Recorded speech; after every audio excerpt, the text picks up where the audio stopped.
All right, so I will start. All right. Sorry, what were you gonna say? Do you have enough to start with only 4 members on board? Yeah, I mean, you need 3, right? I think it's 3. Yeah. Okay, for quorum. Mhm. Right. Might want to move some people. Yep. Yep. Okay, all right, so let's get started. All right, good evening, everyone. My name is Pino D'Orazio. I'm the chair of the Historic District Commission. I'm just going to go through some quick Zoom protocols before we start here. So, again, obviously, this is a remote meeting being held via Zoom. The link in the call number and the agenda. This meeting is being recorded, and it may be broadcast on RCTV as well, live streamed, or it'll be available on their, for, I believe there's usually a Facebook link, and then they're on YouTube. People enter the waiting room, and then will be admitted by either myself or Julie. We ask that people mute themselves at all times unless you're acknowledged to speak by the chair. And applicants should unmute themselves at the time of their presentation. I also ask that you only use the chat feature for technical issues and not for private conversations. This could be run afoul of the open meeting law. You can also use the chat if you can't get your audio to function properly. We also ask that you raise your hand, either using the feature, or usually we have few enough people that you could just raise your hand and I'll see you, just so we don't have everyone talking at once. And all votes will be conducted as roll call by the chair. And throughout the night, mostly myself will probably be sharing some materials on the screen as we make our way through some parts of the agenda. So that is it. So I will we'll do a quick around the room for the commission members. Again, my name is Pino, and I will go over to Amelia. Hi, I'm Amelia. I'm the vice chair. All right, and then Everett. I'm Everett. It says Everett and Ginny, but Ginny's not here, so it's just me. Okay, Everett Blodgett. Virginia. Virginia Adams, associate member. And Carl. Oh, Carl, you're still on mute. Hi, I'm Carl Midnight. I'm also an associate member. All right, and we had a couple of regular members who couldn't make it. So Virginia and Carl, if you're willing, you'll be elevated to a regular member tonight. Yes. Okay. Okay. And then we have, were you, Everett, did you have something? Oh, okay. All right. And then we have Amy on for the 7 o'clock. And then we also have, who's Jay Lamb? Can you identify yourself, please? Hi, this is Jerry Lamb, 194 Summer Avenue. Okay. All right. So first thing on the agenda is, I just want to make sure I get the address right. 196 West Street. And Amy, that's over to you. So can you please give us a brief rundown of what you're trying to do here, and then I'll pull up your documentation. Probably share that on the screen as you're talking. Okay. Hello, everyone. What we are doing is a roof replacement, and also a little bit of fascia repair. We had some rot on the driveway side of the house, and that is basically it. We're replacing the roof with asphalt, architectural shingles, and we've already chosen them. It's the Certainty Landmark series. I provided some information on that, and the color will be pewter, which is a gray. And that's about it.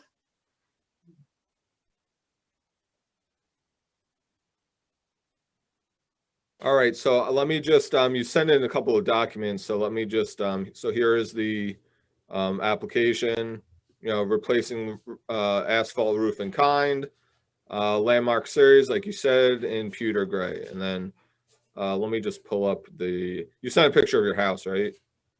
Yes, yep. So let me just get that. And I got two houses. Is yours white or beige? It's gray with dark green shutters, light gray, dark green shutters. Got it.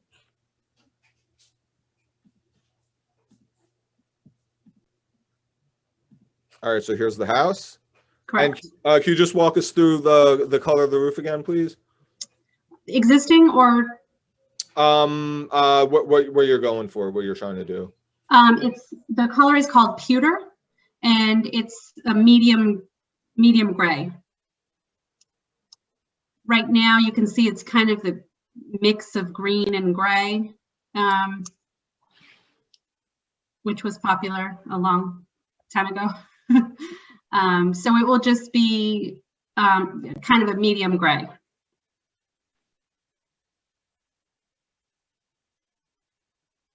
All right, and is it in is the exact one in the landmark pamphlet you sent? All right, let me just get that. Yes, it is.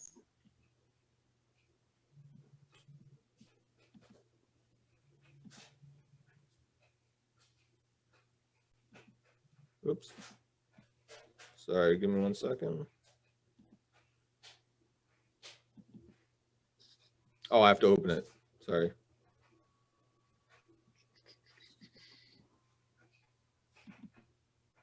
All right, I got it.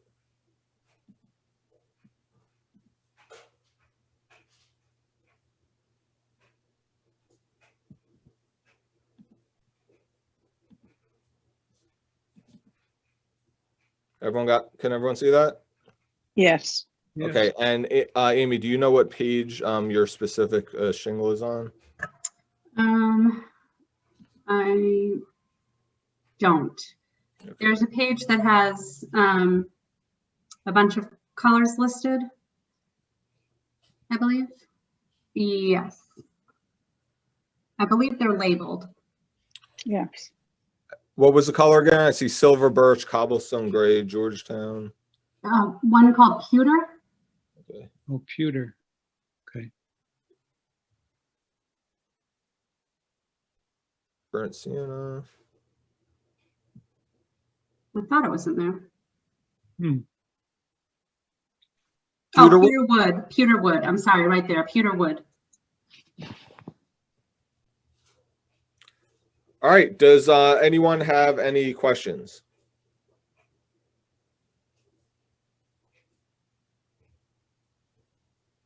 Everett. Just want to bring up that, well, we used to do a thing called in-kind replacement on roof. And I want to question that a little bit later as to whether we can get that going again for somebody to make it easier for everybody.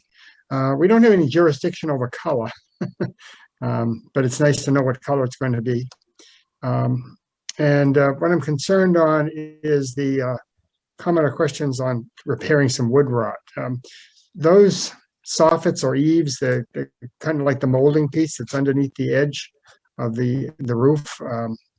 There's a classic period of time when they kind of start out near the roof edge and then they go back onto the soffit.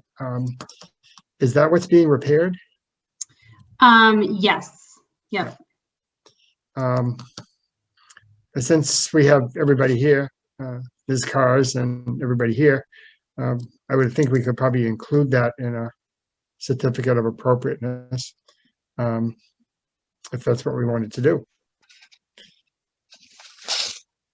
That's all I have. I don't really have any questions. I had more comments than anything. Okay, Virginia. I guess my question would be if the wood repair is going to be wood or artificial materials, and we'd encourage to have it as wood.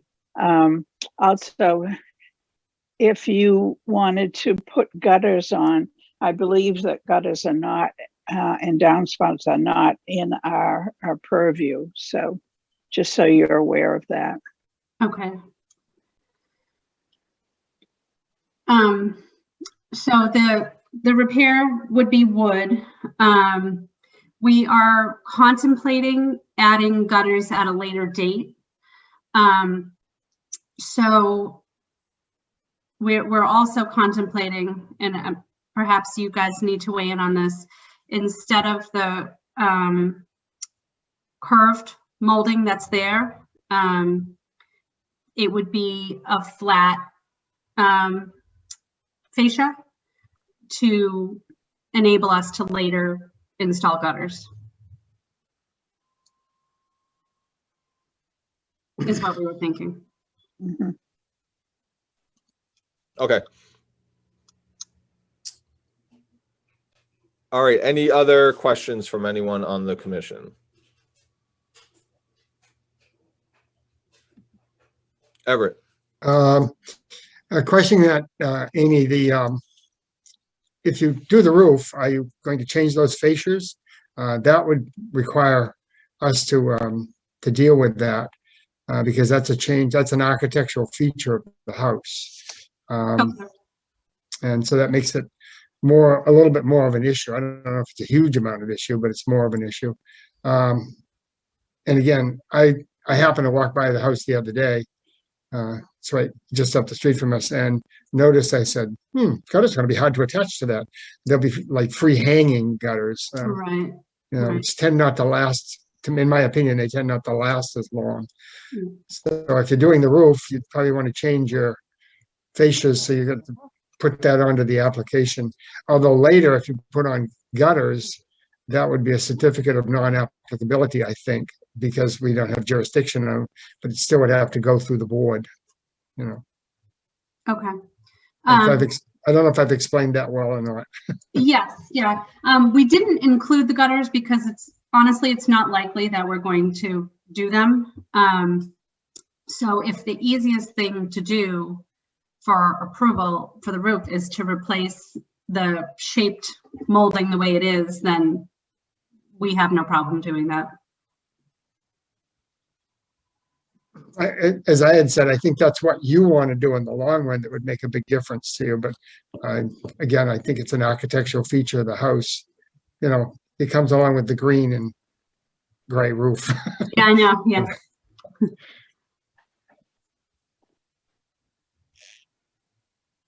All right. Any more questions or comments from anyone? Amelia? Is it possible to get a closer shot of what they're talking about? Because I don't know what it looks like. I don't know if you can zoom in on the picture. So I can point out, so this is the fascia is this curved trim piece at the roof line. And then the soffit is the flat piece underneath. So the soffit is not going to change. You can actually see some of the rot over there in the corner of the house. So it's this decorative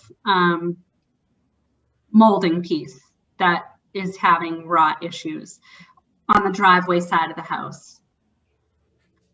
Oh, over here. Yeah. So Right at the corner? Yeah. So it started there and it goes back kind of halfway down the house.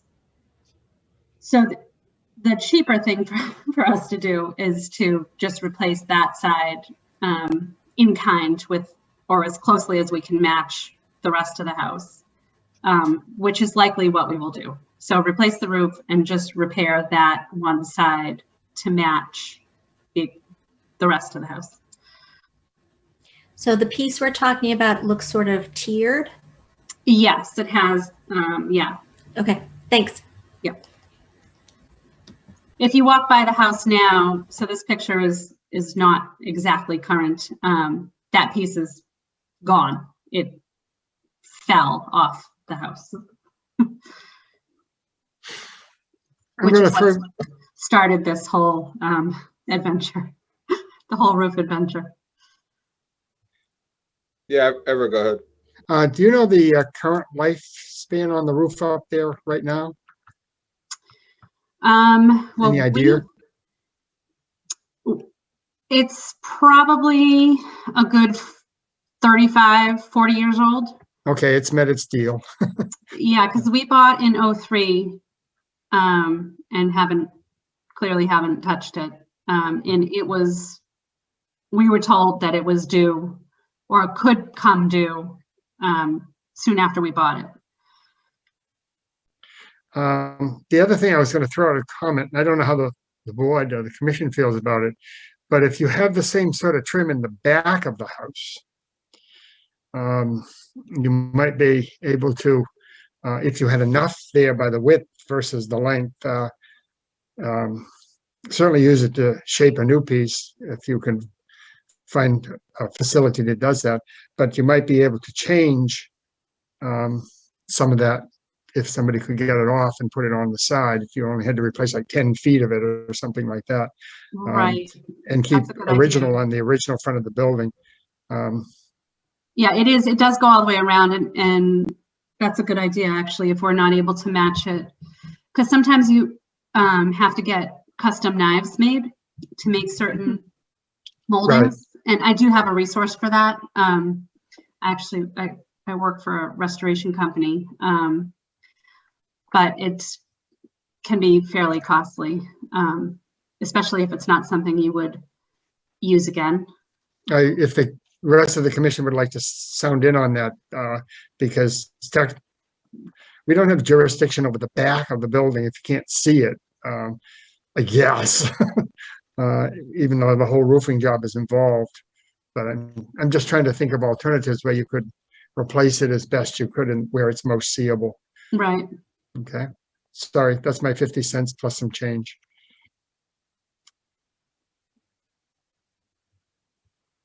Virginia, I see your hand up. Thank you. Because I don't have the application in front of me, could someone tell me the age of the house? Because that will make a determination as to our vote too. It's 1924. 1924. Okay. So somebody do the math for me. It calls, we have jurisdiction over it. Okay. 76 plus 21. So it's 97 years. Is that right? My arithmetic's horrible. Close enough. Okay, any last comments or questions from anybody? All right, does anyone want to take a stab at making a motion?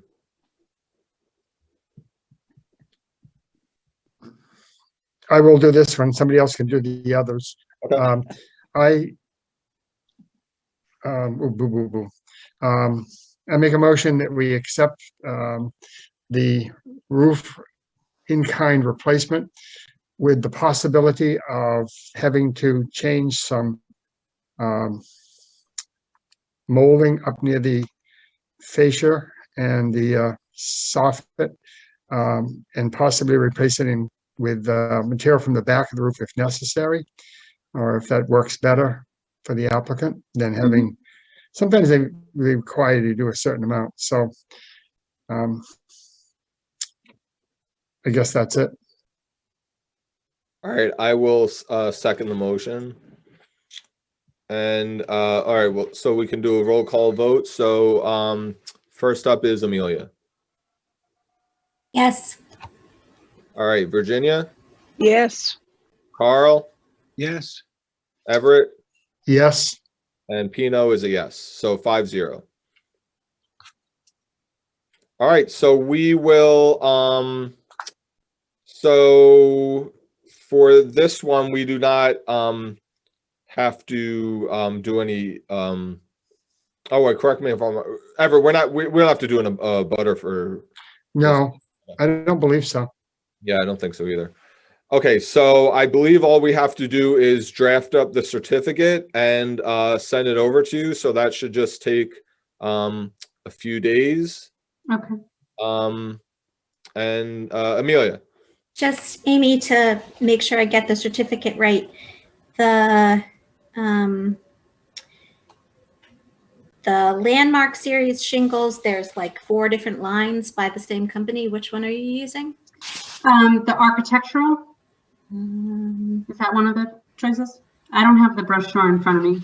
One of them says Landmark Pro Architect 80 Northwest Region only. Is that the one? You could just say architectural. Okay, I don't need to be that specific. I don't think it has to be. Okay, all right. Because I'm new actually at we're this, changing so from a 3-tab to an architectural.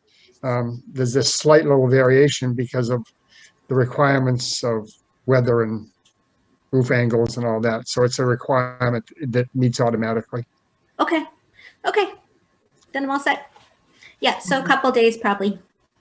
Okay. And this is, I'm not familiar with this process. So when do we, so we got notice that the building permit was approved pending your approval. So do you forward it to them or do I forward it to them, that the certificate? Well, I would send it to Amanda, who's our staff person. Okay. So I would just imagine you could check in with her. Okay. I spoke to her earlier. Okay. Okay. Great. Great. Thank you. Thank you. Julie, were you going to say something regarding that? No, I just was gonna make sure she had already communicated with Amanda, and if she hadn't, give her the information to do that. But yeah, Awesome. that's perfect. That should work out fine. All right. I would just make sure that Amelia realize it's an in-kind replacement. I saw that. Yep, thanks. Okay, thanks. All right. Well, thank you for your time and for your presentation, and enjoy your new roof. Hopefully it lasts another plus years. Okay. I know, if we can get another 40 years out of it, I'd love it. Thank you all. Have a good night. All right. Thank you. Great. All right. So next up on the agenda is 129 West Street. I believe that's Mr. Freeman, who I see. Good evening. Hello. Hi. All right, and this is a fence replacement. So I'll pull up your picture. Can you just give us a quick rundown of your project? Yeah, sure. I mean, we've lived in Reading for nearly 7 years, and it's the fence. Currently, we've got a fence. We're on the corner of West and Oak. We have a typical picketed 4-foot cedar fence surrounding the property, all the way around West and Oak Street on the corner. And it's dilapidated. It's, from the inside, we've been propping it with steel posts and things to keep it upright, and it's time to replace it. So we intend to replace it with another cedar fence, the same 4-foot height, cedar posts, because they're actually more affordable than the pressure treated posts now, because lumber is so insane. And so they're nicer and more affordable, which that's a nice combination. So that's it. We're not really changing the fence line very much at all. Or the style will be slightly different. I've included a photo of what we anticipate the style to look like. All right, let me just pull up the photo. It's a sample from the contractor, Imperial Fencing. Yeah, I mean, the difference is our current fence is a scalloped top. The new fence will be a flat top, if you will. All right, so it'd be identical to this? Yeah, we're considering a different cap on top of the posts, but other than that, the actual fence will be identical. Yeah, no cap versus a cap, but it'll be beveled at the top, or it will have a cap on the top of the posts. That's the only things still up for debate. And you said right now it's scalloped and this will just be flat. Correct, yeah. All right. Any questions? Virginia?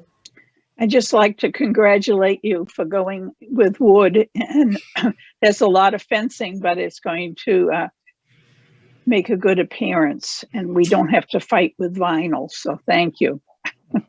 Thanks for saying so. Yeah, we were hoping we could try to figure out how to afford the wood because we love the wood also.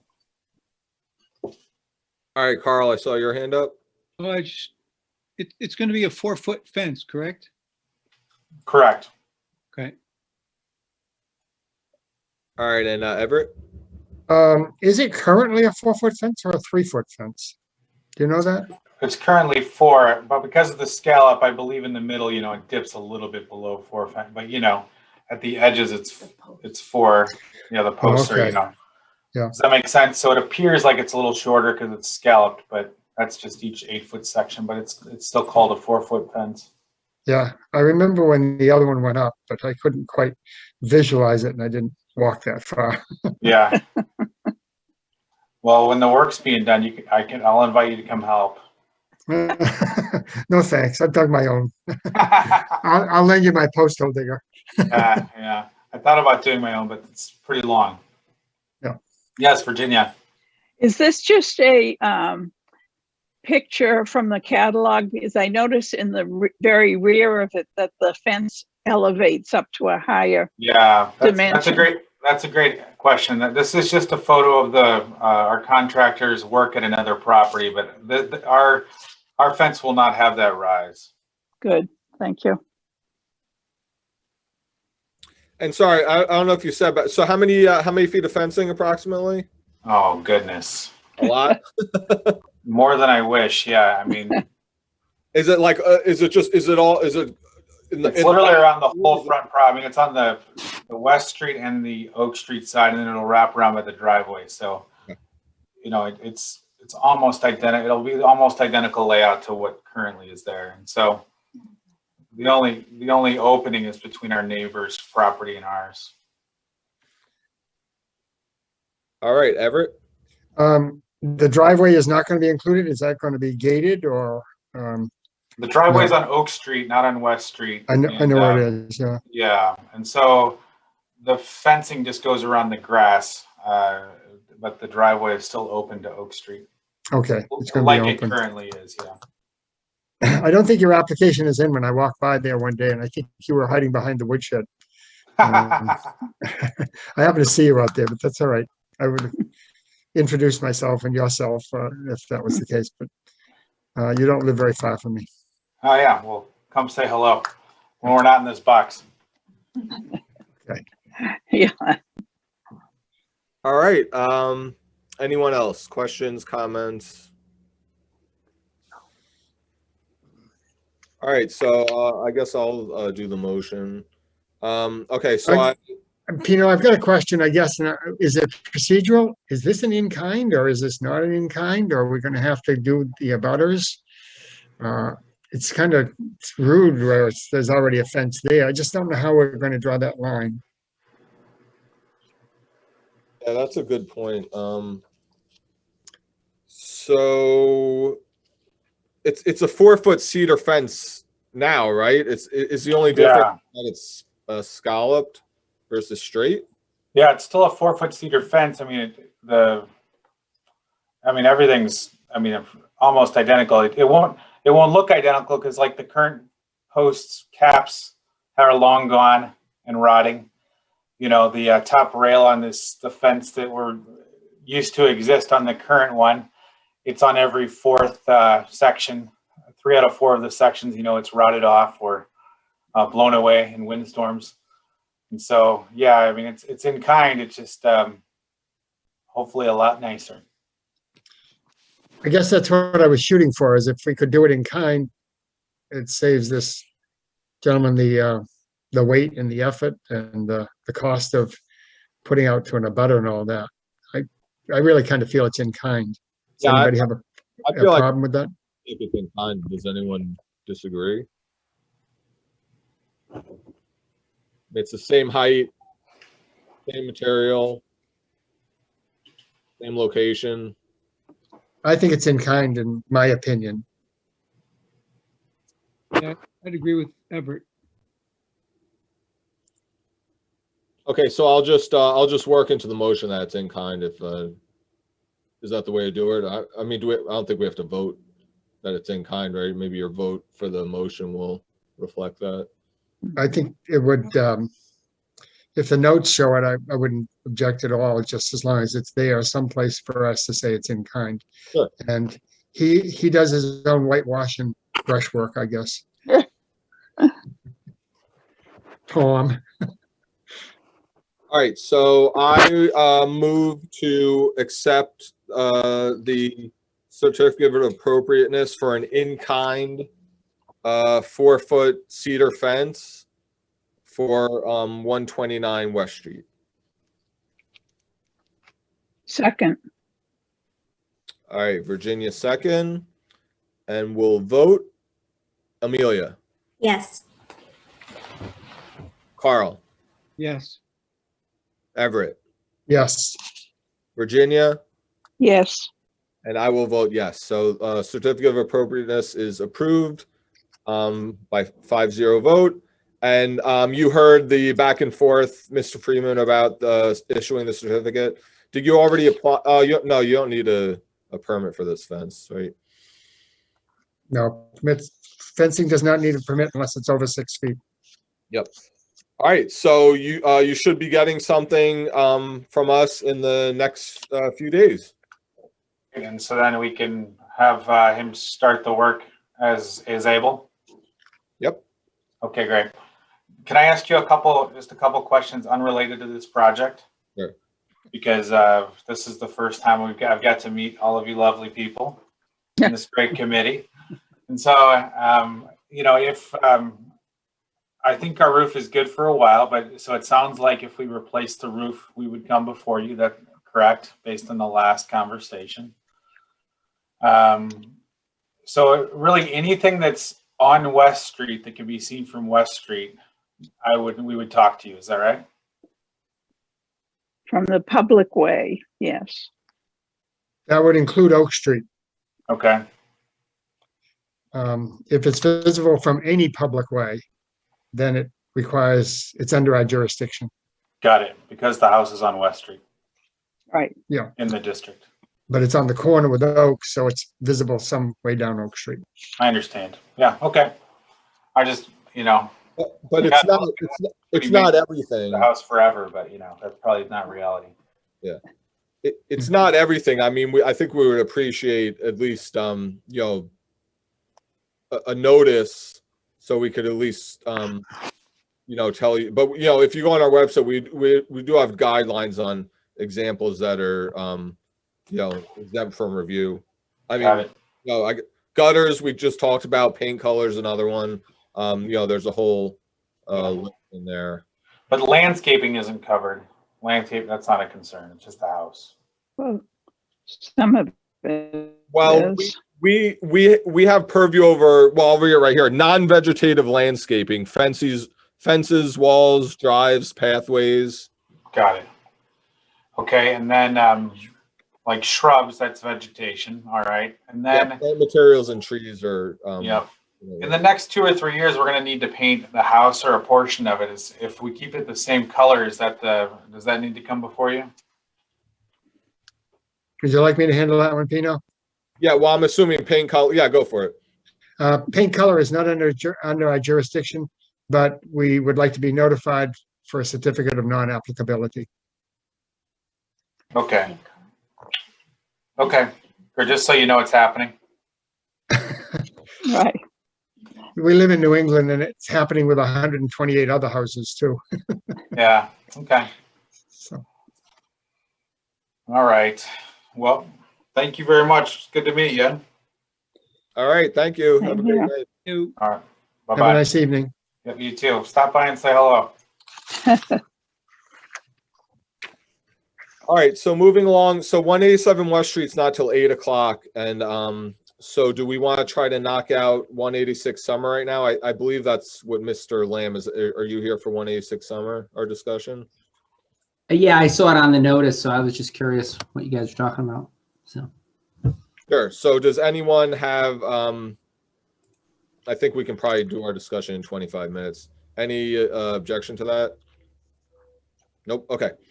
All right. So a couple of things. Amelia, do you want to just, do you mind giving a quick recap? Because I sort of jumped in midway at the Historical Commission meeting last week about where we're at with 186 Summer, the discussion at the Historical Committee, and some of your thoughts on, how we should progress moving forward.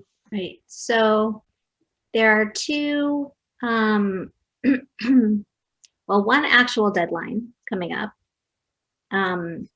But the criterion, Dr. Littleton had come before the Historical Commission in the fall to say that because of the pandemic, he was having to rebid the whole job. And he wanted us to be patient for 60 to 90 more days while he got that thing rebid. So that's about now. And then somebody at Historical Commission, I think it was Jonathan Barnes, noted that the drop dead date for the certificate of appropriateness is coming next month. The certificate of appropriateness that was issued says that within 2 years of the issuance of a building permit for the project, the work has to be substantially done. And the permit was issued on June 6th, 2019, which means our 2 years is up June 6th, 2021. There was also some discussion, Pino, that I think you missed, that Jonathan was suggesting that we get in touch with town council. He also said that although in the past this commission has gone through town hall to get to town council, that he, and I think that's the way they want us to do it, he himself has gone directly to town council and gotten responses back. So the question is, if they miss the drop dead date, which they're going to do, what do we do? What actions can we take? The certificate of appropriateness says, I was just working on this today, something like we can extend the term for cause shown or something like that. So the Historical Commission is drafting a letter that will shortly go out to Dr. Littleton to say, hey, what's going on with those bids? Please come and talk to us. So I drafted a letter in case we want to use it. And if people don't want to send this letter, fine with me, but I thought it might save us some time. Saying, hey, dude, your drop dead date is coming. What's going on? Come talk to us. So maybe we could look at that letter. Yeah, just give me a second. Did everyone read it? Everyone Yes. Well, I'm gonna go pull it up. So, feel free to open discussion while I go get it. I'm gonna go catch mine. I know where it is. Okay. So Jonathan also suggested that in his experience, because there have been some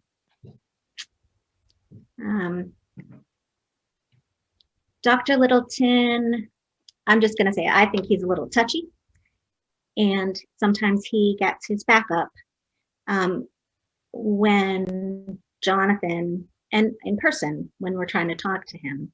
So Jonathan said that he thought that having Dr. Littleton come to a meeting, last time at least, seemed to smooth some of that tension over and seemed to produce more information coming our way. So he was suggesting that the HDC also asked Dr. Littleton to come and speak to us rather than just sending a letter asking for information. So that's what this letter is. I'm a little concerned about tone because, I don't want to make the man mad. So that's something I would want to hear what people think about it. if you think we should send a letter. Virginia.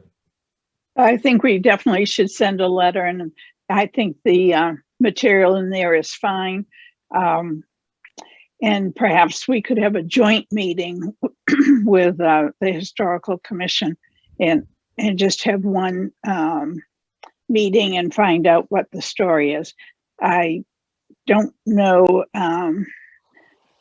if people are willing to give an extension, because we'd have to think about what the outcome would be if we granted him another 2-year extension. Would it indeed allow for the project to go forward, and would it go forward, or would we just have more demolition by neglect? And that's my concern. And while I have my floor, just at the end of the letter, it should go to the new chairman of the select board, who is Karen Herrick. Yeah, I saw that just today. Okay. Thank you. Yeah, I had a question about the certificate too. So if the certificate lapses, does that kind of backfire on us? Because does that just set us up to where we were 2 or 3 years ago? Because if the certificate lapses and they can't do anything until they get a new certificate, is that accurate? So part of me is like, if I was them, all right, let this, if they're just trying to drag this out for 10 years, what do they care that the certificate lapses? That's why I think it's important that we get town council's take on that. Okay. I agree. Or Julie, could you pull up the certificate? Which there is one version of the certificate on the website under current projects, but I don't know if that's the last one. I can find it in my email. I would just need a minute. Okay.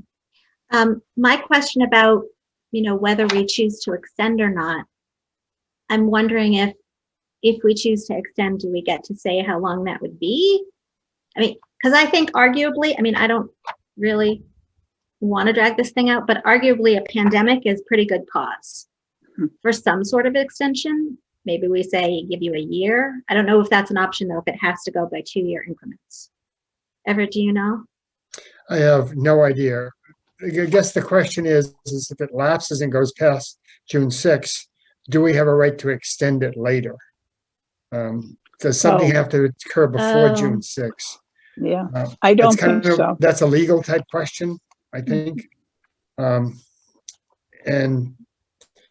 Yeah, so I can kind of answer that a little bit. It's like a little bit of a gray area, but so typically in non-COVID times, yes, that's the case. They need to request an extension before the first permit expires. However, since the state of emergency was declared, like, I don't know, around this time last year, continues, all sorts of things related to deadlines and timeframes have been told. So we might need town council to tell us if they're actually getting close to their drop dead date, given that certain timeframes have been told. It might actually be kind of automatically extended to like 60 days after the end of the state of emergency or something like that. But yeah, we could get town council involved and get an answer for you on that. And then also on like what your options are if the certificate were to be extended or expire. We can do that. this has to be his third or fourth team of potential contractors in at this point. I guess I don't care whether he gets angry or not. Fair enough.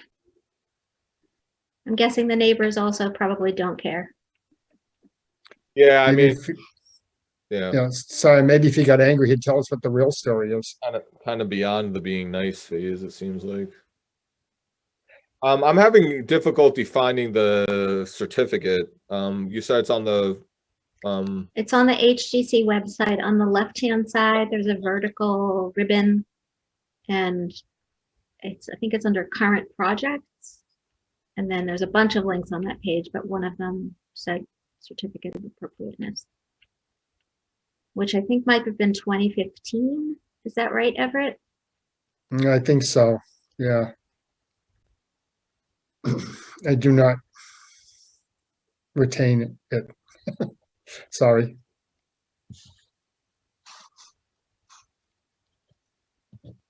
You know what, Pino, I'll just send it to you. I got it. Okay. That it? Yeah, Really? I think so. Yeah, right. So that paragraph there, if you go back up, all work authorized shall substantially be completed within 2 years of first issuance of a building permit for any portion thereof. The HDC may extend such 2-year period at the request of the applicant for good cause shown. That puts us in a good bind because he hasn't had good cause shown. If he's saying the pandemic is the excuse, I think it leaves him totally in the gray. But on the other Because- hand, how can you argue with the pandemic screwed stuff up? It did. Right, I understand. If he hadn't dragged his feet in the first place, he wouldn't have to drag them Well, now. yeah, you're right. Yeah. I'm full agreement with you. It's frustrating. Whoops. I agree that depending on what town council says regarding if we have the ability to extend it, you know, that could be like a show of good faith that we could extend it in a smaller increment than the, you know, just another 2 years. And depending on what they say, you know, maybe it's a 6-month extension or, I think exploring that is a better option than letting it lapse and then having to go through the whole certificate thing over again, because God knows where Right. that is. So maybe the letter, we should hold the letter until Pino, you talk, or Julie talks, or you and Julie talk to town council, so that at least we know what our possible options are when we finally talk to the man and he tells us he can't get it done by that date.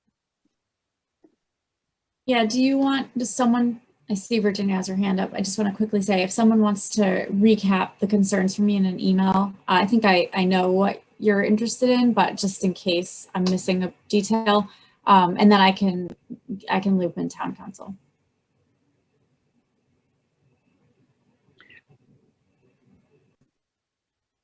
Virginia has her hand up. Virginia, are you volunteering? That'll keep the hands down.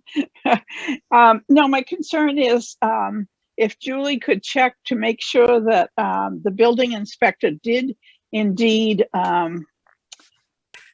issue building permits. I'm pretty sure he did, but if we could have that as background information too, because this is tied to the actual building inspector's permit. I have the building permit handy, so let me pull that up. Oh, okay, good. Yeah, I was And talking to him about it. Kyle has his hand up too. Yeah, go ahead. I just got to pull this out of my email.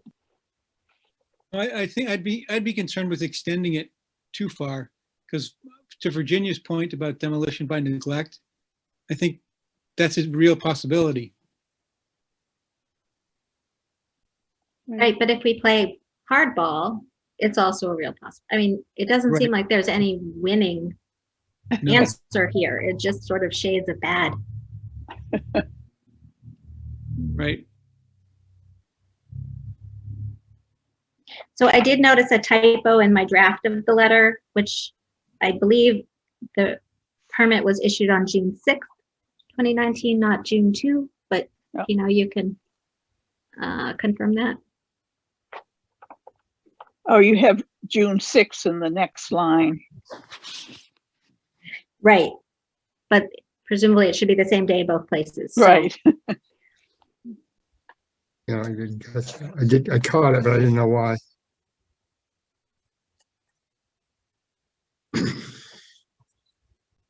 Actually, I think it's a very good letter. It explains our position and that it's making him come to the table once again.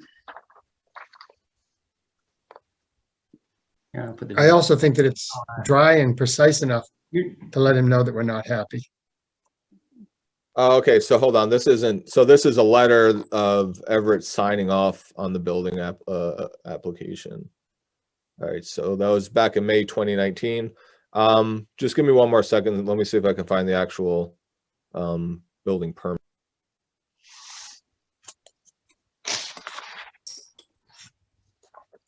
Mr. Lamb, while we're trying to find this information, do you want to weigh in here? Yeah, I was just curious what 2019 was with respect to the building permit, because I know they've had that fence up for over 5 years now, going around the property, which clearly, was never approved by you guys.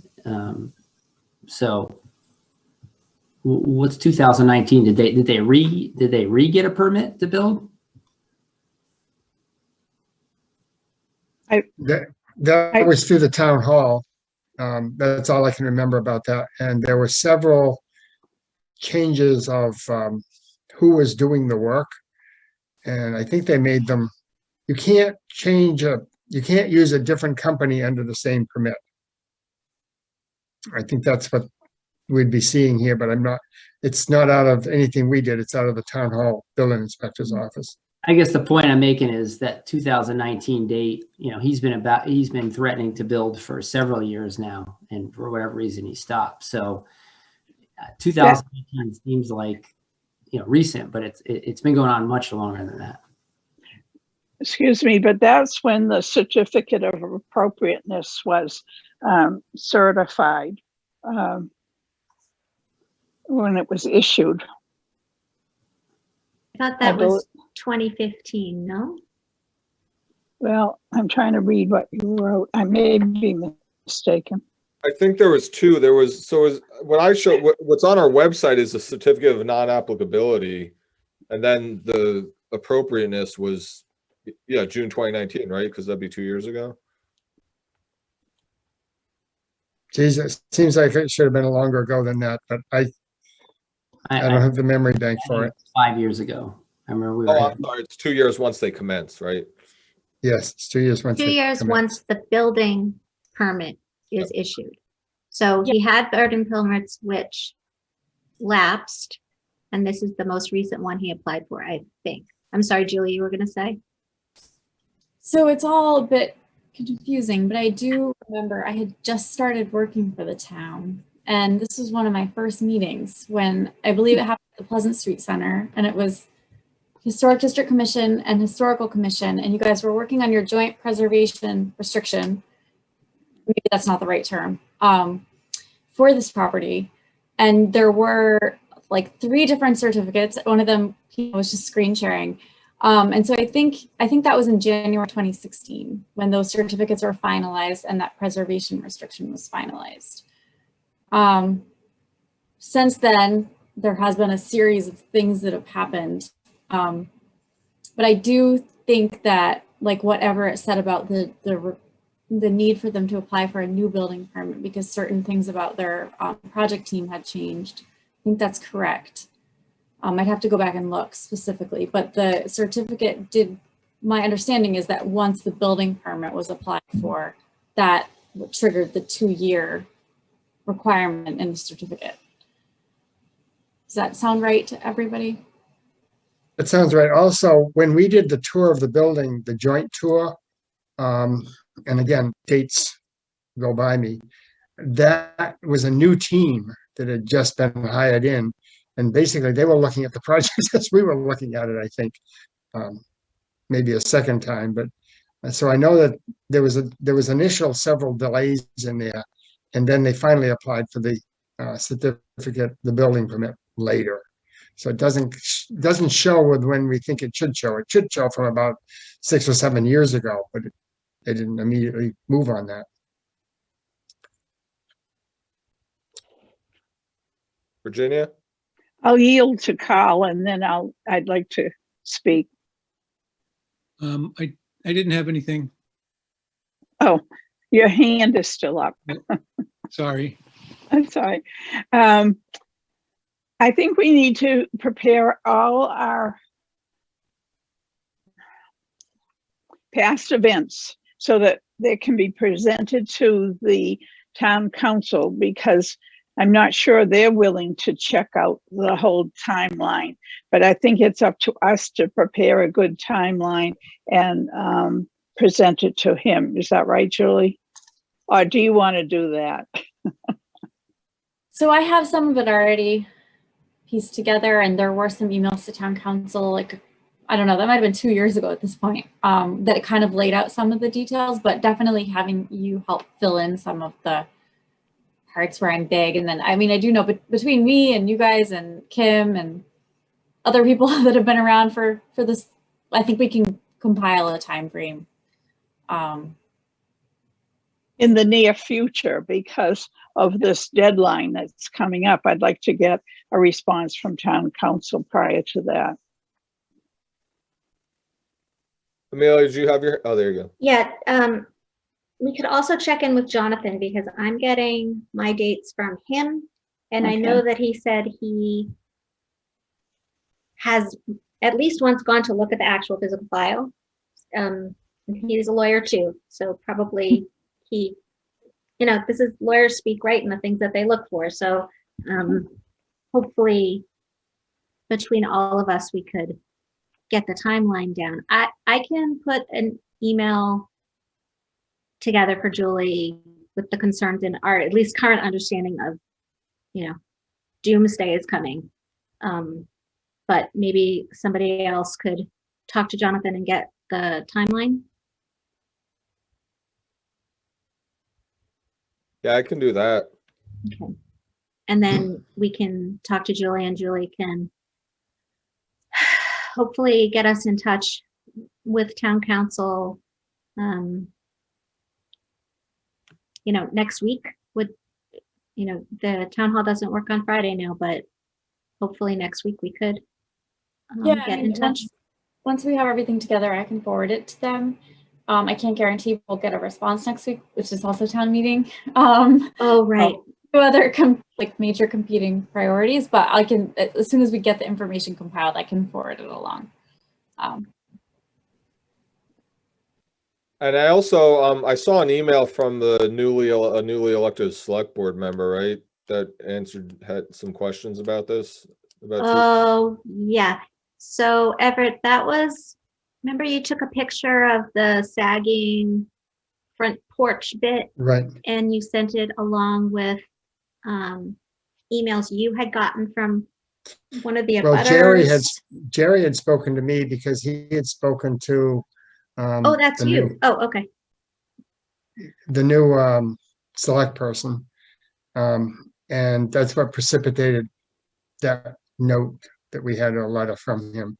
To me, it sounded like, I don't want to say politics, but it sounded like, oh yeah, why can't you solve this problem? Yeah, well, I can do something about it. It was a little bit, I really couldn't figure that the world was going to get set on fire by it.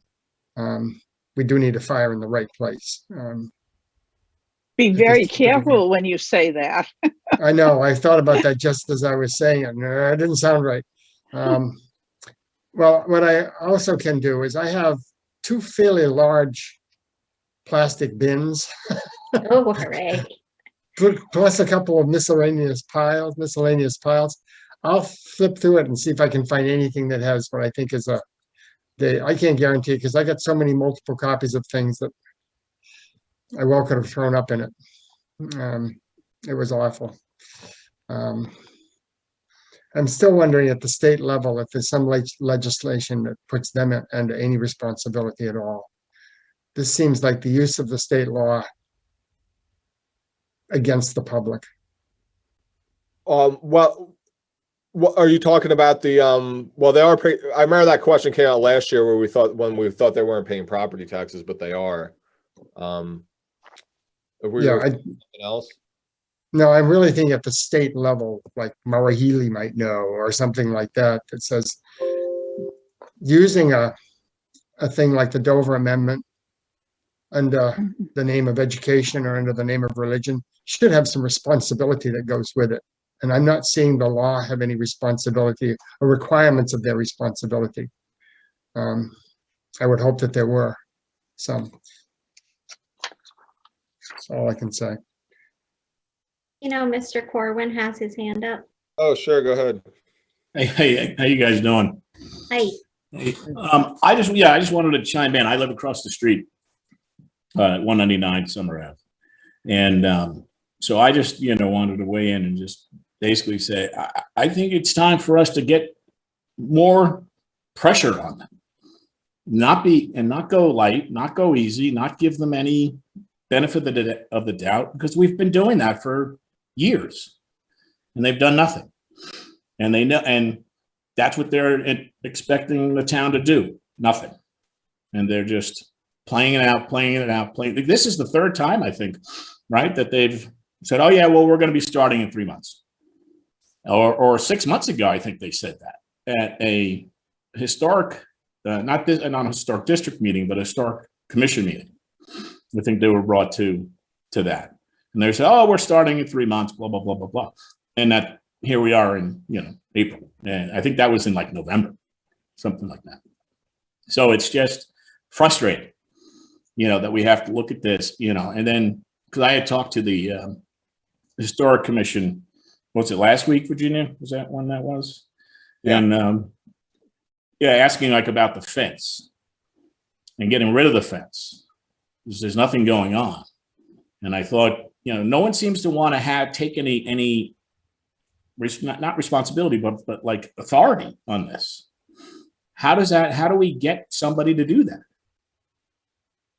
Yeah, I mean, I definitely agree with everything you're saying, and obviously it's very frustrating for neighbors. I mean, my understanding, and someone, feel free to shout me down if I'm speaking out of turn or if I'm wrong, but both of the commissions, we will do another, letter, we'll send the letter, we'll ask some questions of town council, but so there's the pressure that we can put on, but as has been discussed at previous meetings, it's pretty limited to what we can actually do to rattle their cage enough to actually do something. Mm-hmm. Because at the end of the day, you would need to go to court probably, and the historic commission and the historic district commission cannot by themselves start suing people or entities. Right. Now, we do have the preservation agreement that we're signatories to, so we can use that as the vehicle to enforce some of the components that are in that agreement. And there's other paths, I think, that we could take outside that agreement. But, I don't know how the logistics of this work, but you would need, I think you would need maybe the select board to agree to have town council start spending a lot of money to pursue that in court. They had the select board has had no problem spending tons of money to fight not the Daniels house, whatever that is across the street from the library. Yeah. Right. No problem with that. They're throwing tons of cash at that, and we get nothing over here. We had to spend over $40,000 just to get us to where we were at. That we even had the district commission, the historic district set up. So it's like, why is a project like that? Why does that warrant town money, but something like this doesn't? Yeah, that's a good point. It probably does. Amelia, your hand up. If you had more to say about that, I was just going to ask Mr. Corwin a question. Sure. So when we talked last week, and you, as your neighbor here, brought up the fence, my recollection is that you were going to try to get in touch with the building inspector and express. Were you? No, did you get to that? Okay. I haven't gotten to that. Okay. But it's just it's just kind of it's frustrating to try to get anybody down there. Yeah. You know, as you you're aware. So, but I thought also someone from that meeting was going to reach out to somebody. I don't know who. I forget all the players who were at that meeting, but I thought someone was going to. Yeah, I don't know if they're going to come. Is Ray Ramirez still the town council? Anyone? We do still have Miaris and Harrington council, and they have a number of staff. Yeah. Oh, okay. So I don't know if they were going to reach out to him or what, because to see again, nobody seemed to have a clear understanding of who has authority, right? I mean that was one of the big problems. Well, sort of everybody has some, but how we all coordinate to bring pressure to bear on criterion, I think, is the question that needs to be answered by town council. Yeah. So, okay, so I'll put our concerns in an email to Julie, and that will go out tonight. And then Pino, you're going to talk to Jonathan and maybe get an assist from Everett on timeline and get that to Julie when you can. Yep. And then we'll hand off to Julie, and keeping in mind that town meeting is next week, and therefore we're probably not going to be on the top of anybody's lists. Try to get their attention as quickly as we can.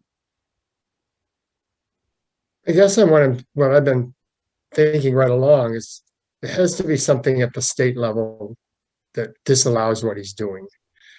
It's his feet that I was talking about putting to the fire. You know, he's definitely not doing anything. Part of the Italianate trim is falling off the building. As I said, there's 2x6s or 8s that don't go on the property. You use it to hold that pagoda porch up. And you can see these things from the street. It isn't any better when you get close. The town is the one that issued the requirement to put up the fence. There must be someplace in the town building inspector that they can push something. We had an in-between guy for a little while, Mark somebody, I think his name was, and he wrote a couple of letters or a letter to him about the fence, putting it back into repair because it had blown off and all this sort of stuff. I still think it's going to be at the state level. It's going to be, somebody can find some niche in the state level that says you can't do this to people. I don't think it's going to be a grassroots thing like we got when we got the district created. We're not going to get the state law to change, but there must be something in there that requires it. And I just don't know anybody to contact to get that. How about Jason Lewis? I mean, he seems to be friendly to us. He used to show up at the meetings and stuff. I showed up for one of his meetings when they were going for something down in Medford or something, and come to find out they'd put it out to everybody except those people that had applied. And you had to go on the website, and the website was down. And I showed up the only one to show up for the meeting. If I'd have thought about it, I would have asked him then because I had an hour with him and some other people. But Hey, Everett. Yes. Quick question for you. I seem to recall there was a gentleman that, and I want to say you were in touch with from the State Historic Commission that advised us, I thought, a lot on this as we were creating the district. Do you recall? I had been in touch with Christopher Skelly, I think is his name. Yes, that's his name, exactly. And basically,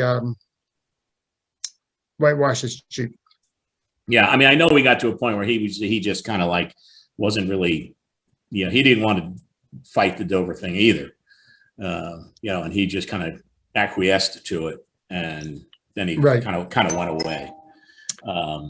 So I was just curious if though maybe there was somebody else. No, I don't know of anybody else, or I would have been in touch with them.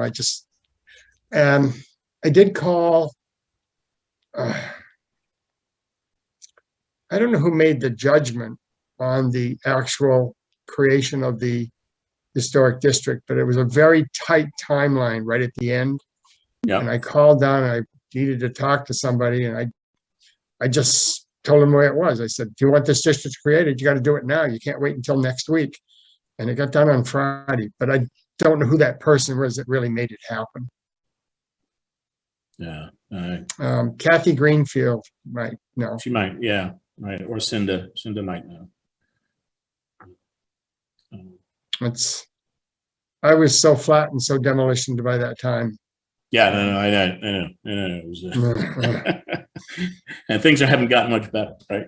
No. No. Can I ask a question? He stated the pandemic was, I'm sorry, Virginia, put up your hand. You want to go first? Right. I think we need to focus on town council and find out our course of direction. And right now we're just wavering back and forth. So I would urge us to continue on. And I see new applicant is getting ready to come on board as well. Okay. Yeah. Last couple of comments on this, because we do have to get to 187 West Street. But yeah, I agree. I mean, we have this preservation restriction agreement. It's recorded in the registry of deeds. They're not following 1, 2, 10 parts of it. So I think that's the instrument we need to enforce. And, you know, so there's a number of ways you can enforce that, which we would need town council's help with. Mr. Lamb, do you have what were you going to say? I'm just curious. I know he stated the pandemic is the reason, but did he give a specific reason? Like he didn't have funds or? Yeah, he said because they're in human resources sector, that their funding had collapsed, and because of how expensive construction materials had gotten because of the pandemic, they were having to rebid everything. So, but at that time it was in the fall, like Mr. Corwin said, and he did say in 60 to 90 days, we'll get you some quotes, or we will get some quotes. So, you know, as I said, this other letter is being drafted from the other body to say, come talk to us about your quotes. So maybe the 1-2 punch of the 2 letters is warranted, even though I'm a little worried about. Yeah, I mean, the reason I ask, I mean, I find the guy very disingenuous, and I see here, you know, he got a PPP loan for 2.8 million for his, you know, and that could be used for a lot of things. I'm just pointing out how the guy has a lot of money in his pocket. Yeah. And this is one of his subsidiaries. You know, I could probably search the other companies too that he owns. So it's just, I'm just very skeptical of anything he promises you guys. So that's just my 2 cents. So. All right, so let us try to get some information, put his feet to the fire for you. Okay, I could send this to you. Okay. Thank you. Thank you, guys. All right. Thanks, everyone. Okay, so we're going to move along to 187 West Street. Mr. Pendergast, thank you for waiting. So this is the exterior television and awning. We had a long discussion about the location. There was several concerns with the location of the television and you know, its visibility from other houses and from the street. Mr. Pendergast volunteered to go back and relook at the situation in light of some of the comments.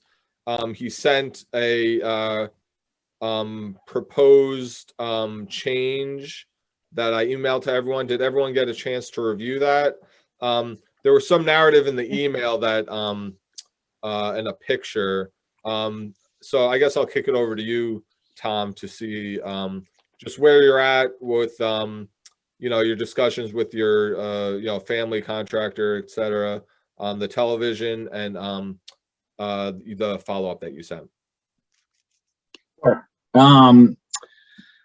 So as you mentioned, I did try to go back and see if there were other potential spots that I could put the TV. I talked to the installer as well. There was one spot that I can't remember who had brought it up. I think it might have been you, Pino. It doesn't really matter who, but someone had asked, you know, could you put it in more in the corner there? I sent you a picture that I had actually misspoke last time when we talked. I had said that there was a crank window there, but there's actually a crank window and a regular window. So there's really nowhere to put it there unless we were to go above it, in which case it would essentially be at the same level as the original proposal. So I don't think that that would help anyone's concerns. The other spot I looked at is on the corner, which is a little bit out of visibility here on the right. The problem there is I would either need to move the sconce light that is installed there or remove it entirely. If I wanted to install it at a lower level, my installer was pretty adamant against doing that because that's the corner of the deck basically, and he was concerned that people would either run into it walking around the corner, or you know, that someone would be carrying something that would hit it or whatever. But you know, having it exposed out in the middle of the deck on a corner right at eye level is not really a safe thing to do. The other thing that he had mentioned to me was potentially trying to build an apparatus that would house the TV and then have it lift out. But the cost of that is something that just makes no sense. It's, you know, just to build something like that would be 3 times the cost of the TV itself. And so there's no way I can really justify doing that. So having said all that, the information that I had sent over to Pino was that I followed up with the company that was potentially going to be installing the awning. They let me know that when the awning is extended, it will sit 7 feet off of the deck. And then the TV itself will be mounted about 7.5 to 8 feet off of the deck. So basically the reason I bring that up is because if the awning is extended, then it should completely cover the TV from the street. So I had mentioned to Pino that I wanted to put a stipulation in the application that when the TV is on, the awning would be extended. That way it wouldn't be visible from the street. The other piece of information that I found out between the time that I emailed you guys and today is that I do have a cover for it, so that it will be covered when it's not in use as well. I don't know if that makes any difference, but I figured it was worth mentioning.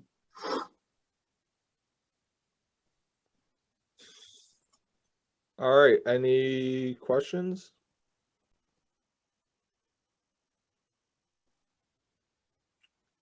Carl. Hi, did you say it was a cover for the TV or the awning? For the TV. For the TV, okay.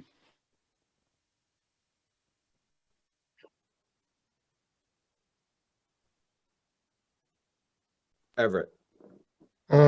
Does that mean that every time you need to or have to, that you'd have to get out a step ladder to cover the TV with a,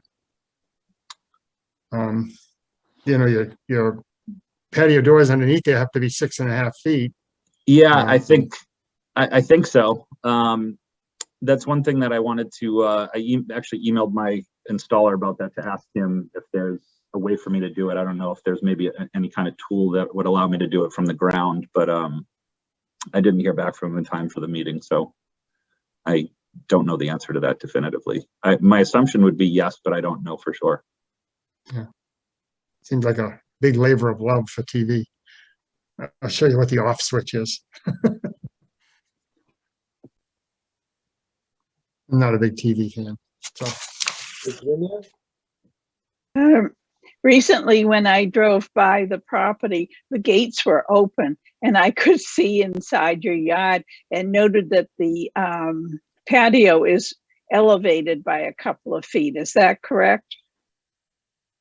The patio or the deck? I think you mean the deck. The deck, Yeah, yes. It's probably 2.5, 3 feet off the ground, I would guess. Okay. I've gone through the guidelines several times, and I cannot see justification for a television that is visible from the street. And primarily because it's in the site context. And what is the relationship between the proposal and its surroundings relative to setbacks, heights, and the harmony and character of the streetscape? So because we're in a historic district, I cannot get enthused about having a television visible, even if it was covered with the awning, to have that encroach into the historic district.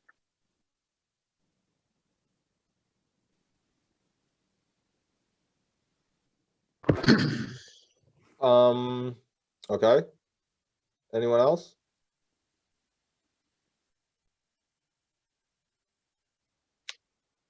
Amelia? I agree with Virginia.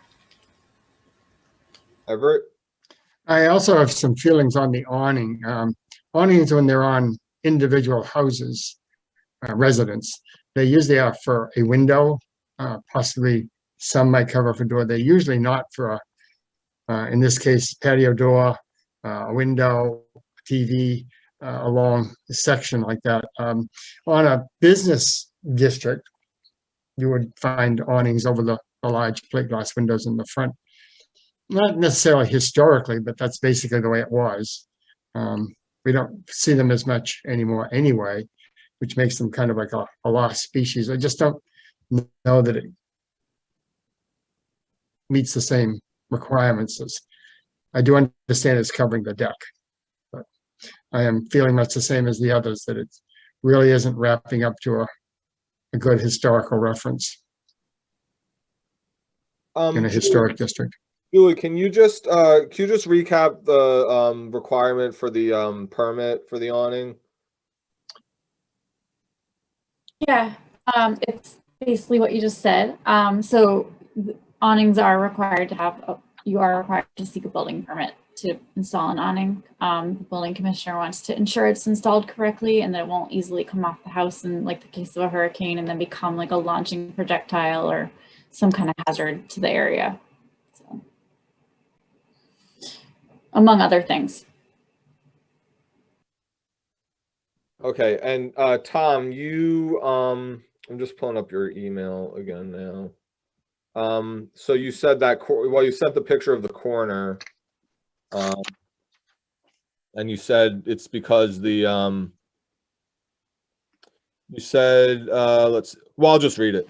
I just want to follow up. There are 2 windows in the corner. We could potentially go above those. I think it would present the same concerns as the current proposal, as it would sit about the same height. I also explored putting it near the corner of the deck, but that would involve moving or removing a light fixture on the wall and would get in the way of people walking around the corner of the deck. This could cause injuries or damage to the TV. More details, and I know you already talked to this, I'm just last paragraph. I got more details on my original proposal. When the awning is extended, the bottom would sit 7 feet off the deck. Bottom of the TV would be mounted 7.5 to 8 feet off the deck, so it shouldn't be visible when the awning is extended. Okay. So, I mean, that basically recaps what you said, right? Okay, okay, so, any other thoughts? I mean, you know, I know last time we explored, in the guidelines and the bylaws, if there was some sort of loophole about non-applicability. It didn't seem like that, really passed muster for the intent of the historic district, for loophole purposes. So, you know, we would have to, take a, up or down vote, I think, on approving it. I know we explored a multitude of other, mitigation efforts, which, you know, one was the awning. Go ahead, Everett. I was just going to ask a question of Tom. What's in between the two buildings if you were in the back of the building? I know the TV where you want it now is on the side. We talked about that this last time. But if you went around the back of the building, between that and the other house that's back there, what's on the ground there? Is that driveway? Is it parking lot? Is it? Yeah, there's a little strip of deck and then, yeah, it's driveway.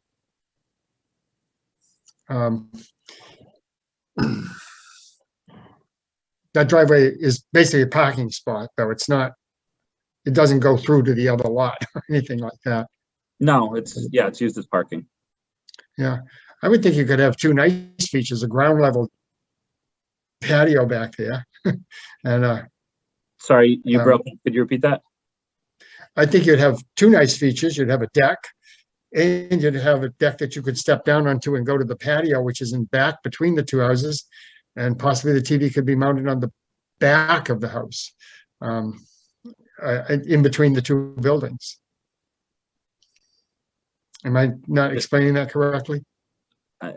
No, I don't think so. If I understand you correctly, we wouldn't have anywhere to watch the TV from unless we were to sit in our cars, which obviously wouldn't be an idea. Well, that's why I was asking, what is there? You have to park there. You can't park on the other side, or you can't park.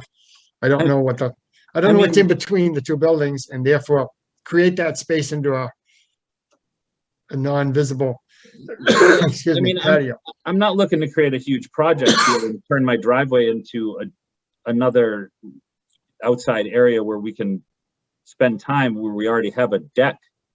Yeah, that was just a possible solution where you might want to look at. That's all. Oh, sorry, I think you broke up again. No, I just was looking for another possibility. Yeah. An alternative. Right. So there's where the deck is, right? Oh, right there. Yeah. Well, Hold on. I don't know what's back there. When Bill had it, I never went back there. So yeah, it's just driveway, so that wouldn't really be a solution, unfortunately.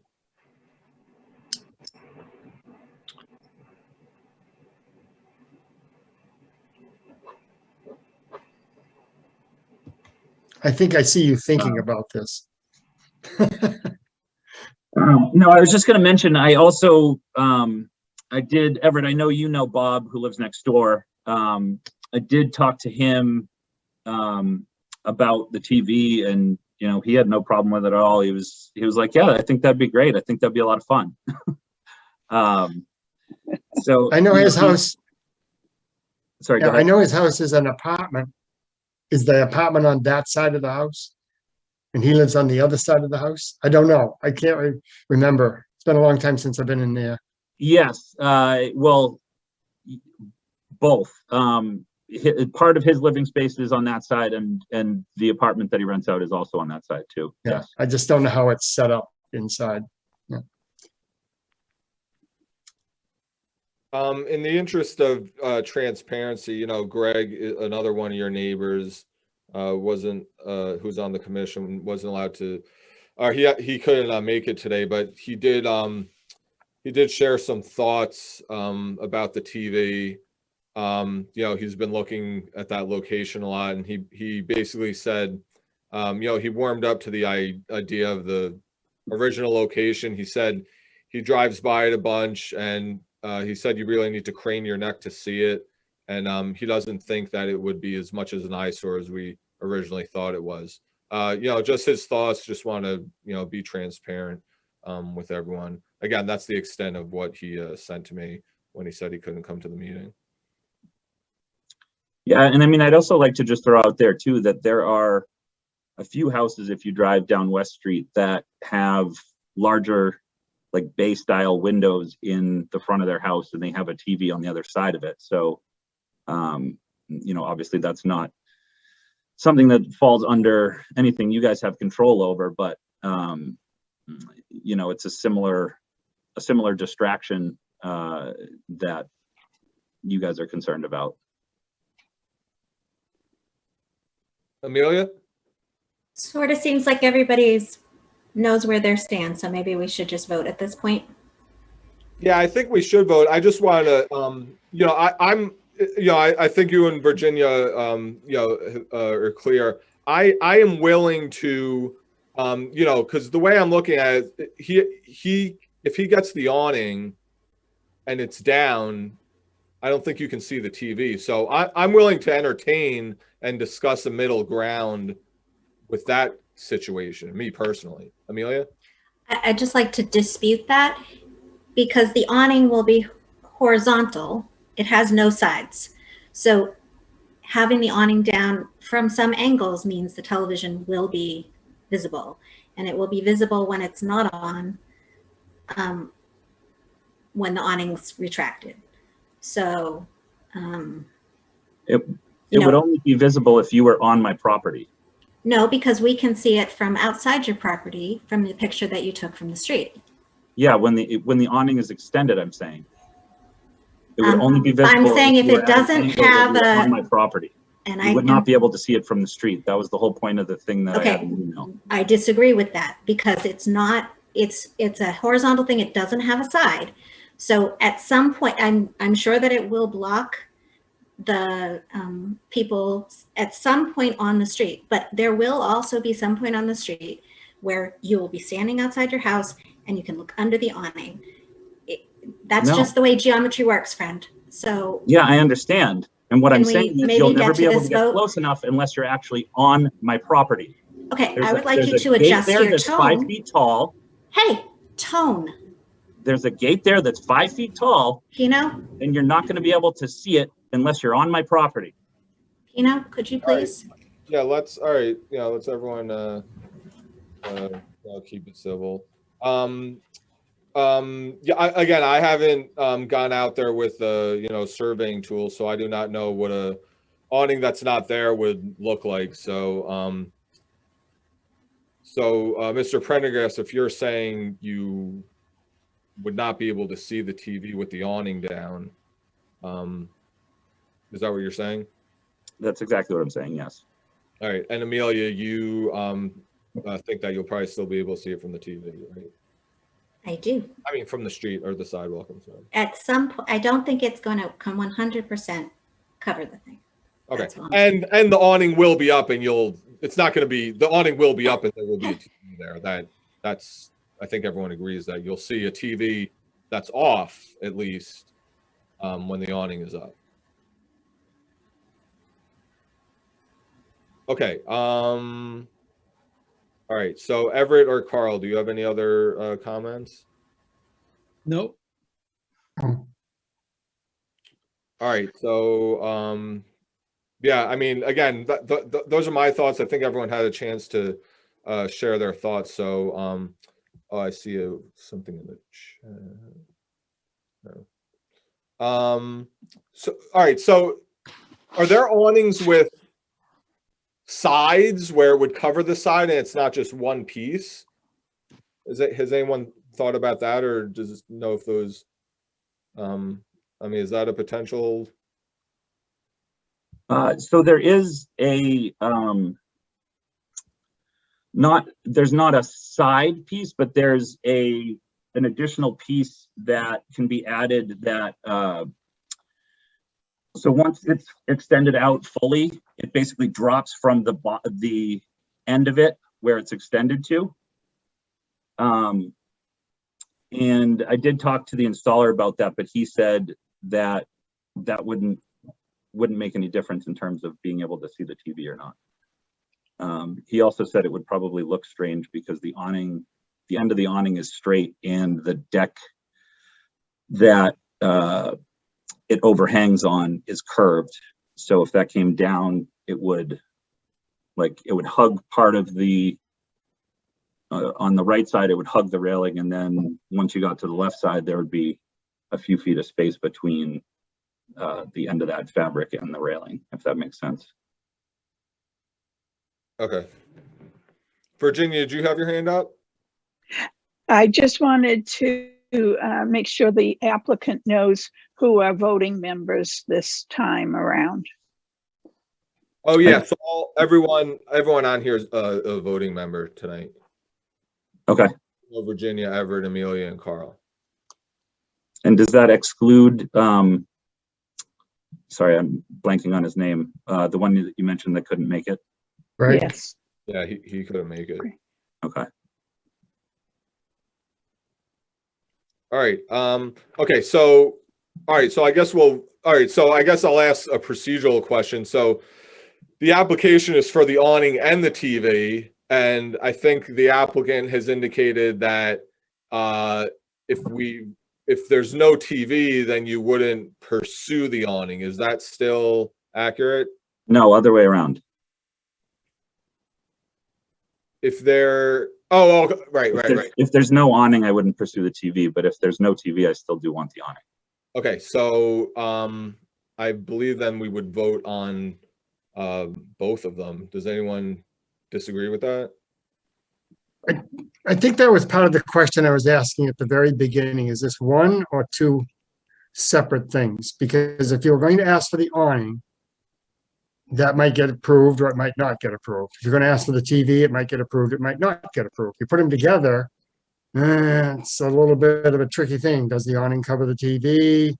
Possibly. If you separated them and put it out as the awning, then we'd kind of be able to put something up there and say, well, you buy that TV, it's seeable or it's not seeable. The awning is probably the awning, I think they're both in question. But the awning would, if it were up first, would explain the situation of whether this TV was visible or not.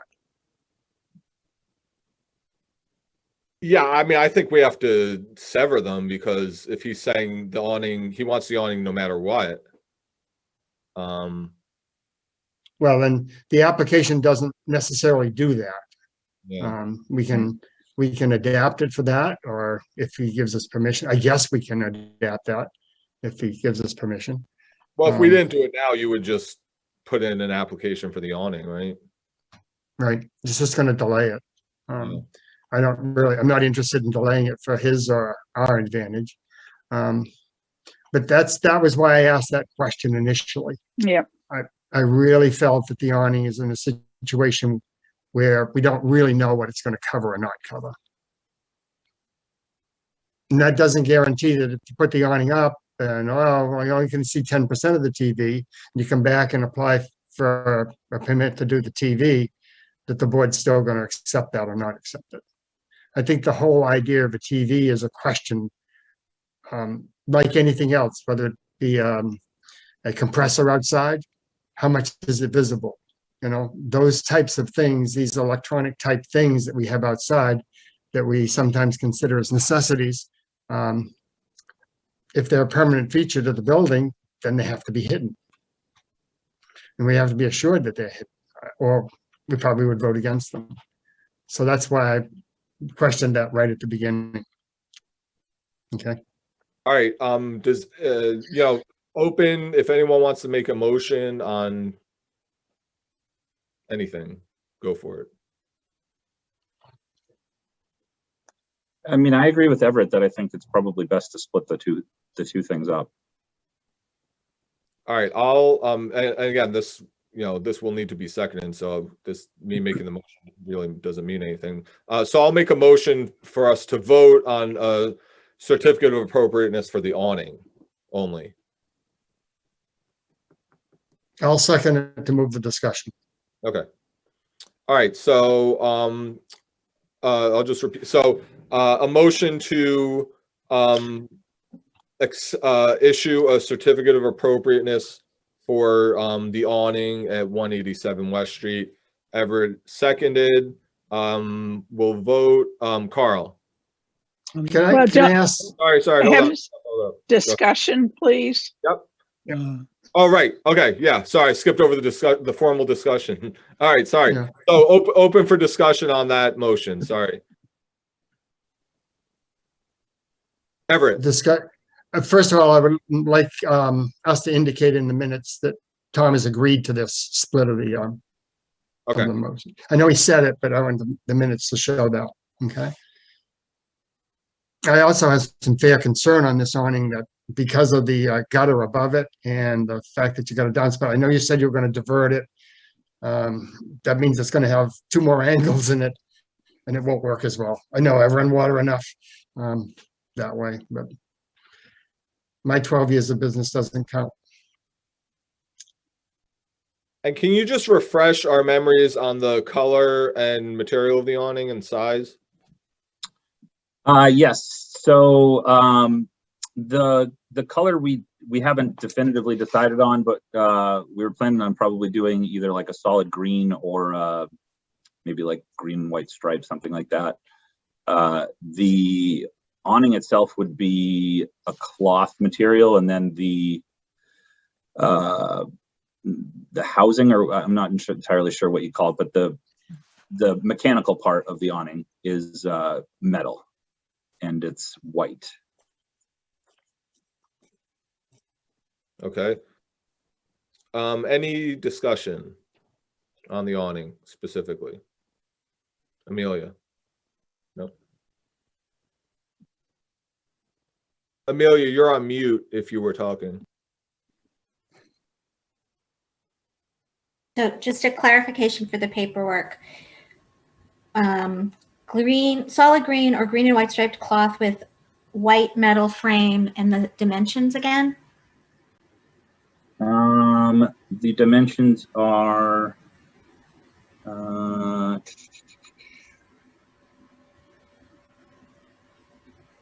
And how high off the ground would the awning be mounted as well? yeah. So let's see, I believe it's 15 feet wide. And then it would be mounted. He didn't actually give me a measurement on the mounting, but it would be above the TV. So it would probably be about 10 to 11 feet, I would say, off the deck. And the width of the awning or the length of the awning is 15 feet. What's the other dimension of the awning? Sorry, 1 second. Let me just grab the paperwork for it. While he's running for that, I'd like to point out to make sure that we realize that color cannot be part of our decision. Okay, so that if there's a certificate, that doesn't go in. Well, we don't have any jurisdiction on coloring. Doesn't mean we don't have to know about it, but No, but for the certificate, if there's a certificate, right. Cloth with a metal frame, I assume that means the legs are also white metal, and then the dimensions of the awning, and then how high off the ground. I think that would be what we would need to know, right? I hadn't even thought about the fact there are legs on the outside edge of this thing. Yeah, there must be. No, No. not necessarily. When you pull it out, how does it form the roof? It has arms that extend. So it's supported from underneath. Yeah. No. It doesn't have legs. Am I correct on that? It doesn't have, out at the end of the deck or the edge of the deck, there are not legs that come down. No, that's correct. So when it's rolled up, the leg or the arms are collapsed again. How does that work? Yes. I believe that they're collapsed up against the house, but to be honest, I don't know. I didn't ask the details on that, and I haven't actually seen a functional unit in person. Okay. Sorry, I do have. It's the entire width of the awning is 18 feet, and it extends out from the building 11.5 feet. Mounted at approximately 10 feet, right? 10 to 11. Yes, Yeah. 10 to Okay. 11. Yeah. Okay. All right, I got it. All right, Virginia, were you going to say something? Well, I'd like to go through the steps that are required for a vote, if you don't mind. First, we have to determine that the commission's jurisdiction is applicable. And I think we can agree on that. The age of the structure, is it less than 70 years old? Because then it would be to a different standard. It definitely involves the exterior features. And C, the visibility of the project from a public way. We've discussed that as well. Are there any exclusions for this project? And does it fall within ordinary repair and maintenance? I believe no. Make sure the commission has a clear information about the materials to be replaced versus new materials. That's taken care of. And then we can go to the vote. If any exclusions apply, the vote to issue a certificate of non-applicability is the end of the story. If no exclusions apply, then vote the project needs a certificate of appropriateness. And then you go to the following steps. You vote if a certificate is required. Oh, excuse me. Anyways, there's only a couple more steps to it. We can carry on without this. Okay, yeah, I think we, what's the age of the house again? It's 1920, so it's 101 years. Yeah, so I think that, I think all the boxes are checked to, that it applies for a vote. Right. Does anyone disagree with that? All right, any further discussion on the motion for the awning? All right, so again, this is a motion to issue, whether or not to issue a certificate of appropriateness for the awning. So let's vote. So over to Virginia. No. All right, no. Amelia? Yes. Okay. Carl? Yes. Everett? Yes. Okay, and I vote yes for the awning too. So certificate for the awning is approved by a vote of 4-1. For a Okay, so- certificate of appropriateness, right? Certificate of appropriateness for the awning. Julie doesn't vote? No. No. She's staff. And this means that abutters are going to have to be notified. Amelia, go Right. ahead. So I just want to make sure I've got this for the paperwork and for the abutters list. Although I'm not sure we have to put all this detail in the abutters letter. We just say they want to mount an awning on what direction? It'd be the south Is it side. the south face of the house? The south side of the house. Okay. South side of the house. So cloth awning with white metal support arms, 18 feet wide by 11.5 feet long, mounted above 10 to 11 feet. Right, mounted above the windows or what above the patio doors, is that right? Yeah, and actually, I guess I should say, I don't think this matters, but just for clarification, if the TV gets rejected, there's a chance that we would go lower on the awning, because there would be no need to mount it that high. If that makes sense. It does, but that now I don't know what to do about my paperwork. So, but I guess go ahead. You just have to go with the original motion, and then. And then he has to come back to us to say where he's going to put it and then we have to do it again? No, I don't think so. Specify a range. So like what would be the height above the deck if it was right above the doors? Is that 7 feet or something? Yeah, it's like 7.5, 8 feet. So it could be. Yeah, maybe the solution is saying 8 to 11 feet or something. Okay. Okay. Yeah. Does that sound Thank good, you. Deb? Thank you, Julie. No Or problem. mount it as necessary. Okay. Amelia, I think you should Yes. say that the extension instead of the width or whatever you said Length. is 11.5 feet. The It will extension. it's Yeah, X okay. wide, Okay. 18 feet wide with an extension of 11.5 feet. Okay. So for with the Okay. abutters list, I mean, there's a requirement for a public hearing, so I think we need to discuss if we're going to waive the hearing. Right. What's the standard if it doesn't If substantively change the appearance of the property? So I think this would. I would think you would need a public a hearing. public hearing may be waived if the commission determines that the exterior architectural feature involved or its category is so insubstantial in its effect on the district that it may be reviewed by the commission without a public hearing.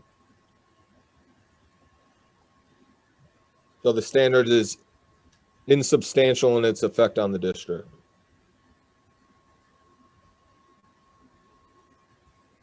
Any thoughts on a waiver of the, well, the abutters list would happen regardless. Right. The public hearing would probably be a somewhat of a formality unless people, we tend to get sparse attendance at the public hearings, but abutters and anyone is welcome to attend them. Virginia?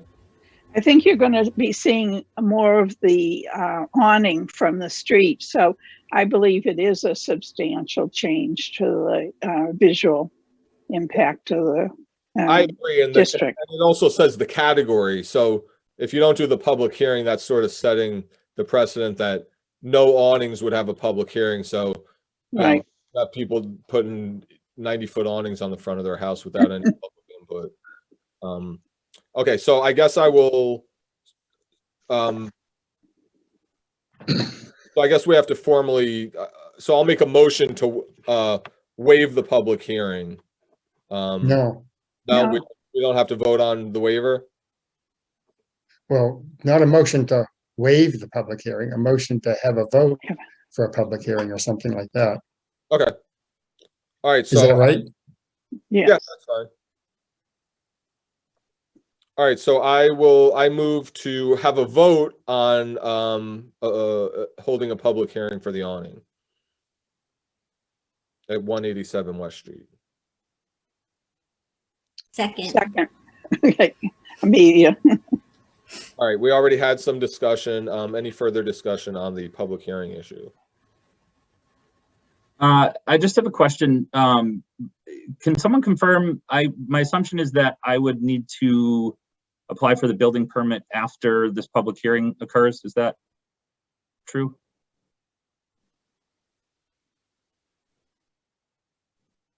When do you issue your certificate? Do you issue the certificate after the hearing? Yes. Yes. Once the certificate is issued, then you can apply for the building permit. Okay. All right, any further discussion on the hearing issue? Just so make sure that Tom realizes there's a fee with this to have it posted in the papers. And then I still think he has to send it out to the abutters. And what gets sent out to the abutters is just the public notice of the meeting. Sorry, you mentioned the papers. Does it go in the newspaper? Yes. Oh, okay. That's did why that I'm happen when bringing- did that happen when I went through the process with the fence? I don't remember that part. I remember the abutters part. Or is that a new part of the I process? think we ruled that it may have been, I can't quite remember, Tom, but I think it was a non-applicable because it was behind the wood fence and in back, so it didn't cover. That's why I wanted to mention it up front because I think it's a different change in gears. this is really a very precedent-setting thing that you're asking us to do. Because basically, being a historic district and changing a feature on a house is a big deal. May not sound like a big deal, but if you went down to Provincetown and you said, well, I'm just going to move my porch over to the side, you'd be probably put out in the ocean. They just don't do that sort of thing. At Oak Bluff or Provincetown, they just don't change features on the buildings. But this is a very different district with a range of buildings from everything from about 1728 all the way up to, well, there's a newly created one it isn't even moved into yet. So has a wider range, a wider flexibility, but your house has certain features, and therefore that's why it's being looked at so carefully by us. I understand. Okay. All right, any other discussion on the public hearing? All right, so we can vote. So Virginia. Ooh, let's see, this is to have the, This is a motion to hold a public hearing on whether or not to hold the public hearing. yes, All right, Amelia, Yes. Everett, Yes. Carl, Yes. and I vote yes. So the motion passes 5-0. So we'll have the public hearing. Okay, now for the scheduling of it, let me see when we. Oh. Yeah. So now we What get. public hearings held these days anyways? Are they over Zoom? It's going to be this. yes. It's going to be Okay. this. And You're next meeting will probably, unless we get other, we'll try to. Well, let me just go through the requirements. So, we're supposed to hold the meeting within 45 days of receiving the application, and there's a 14-day time for the posting. So this is where we're getting into what we were talking about last time, is we'll probably need to come to an agreement to extend that 45-day period, because I believe you submitted, I'm just going to pull up the application.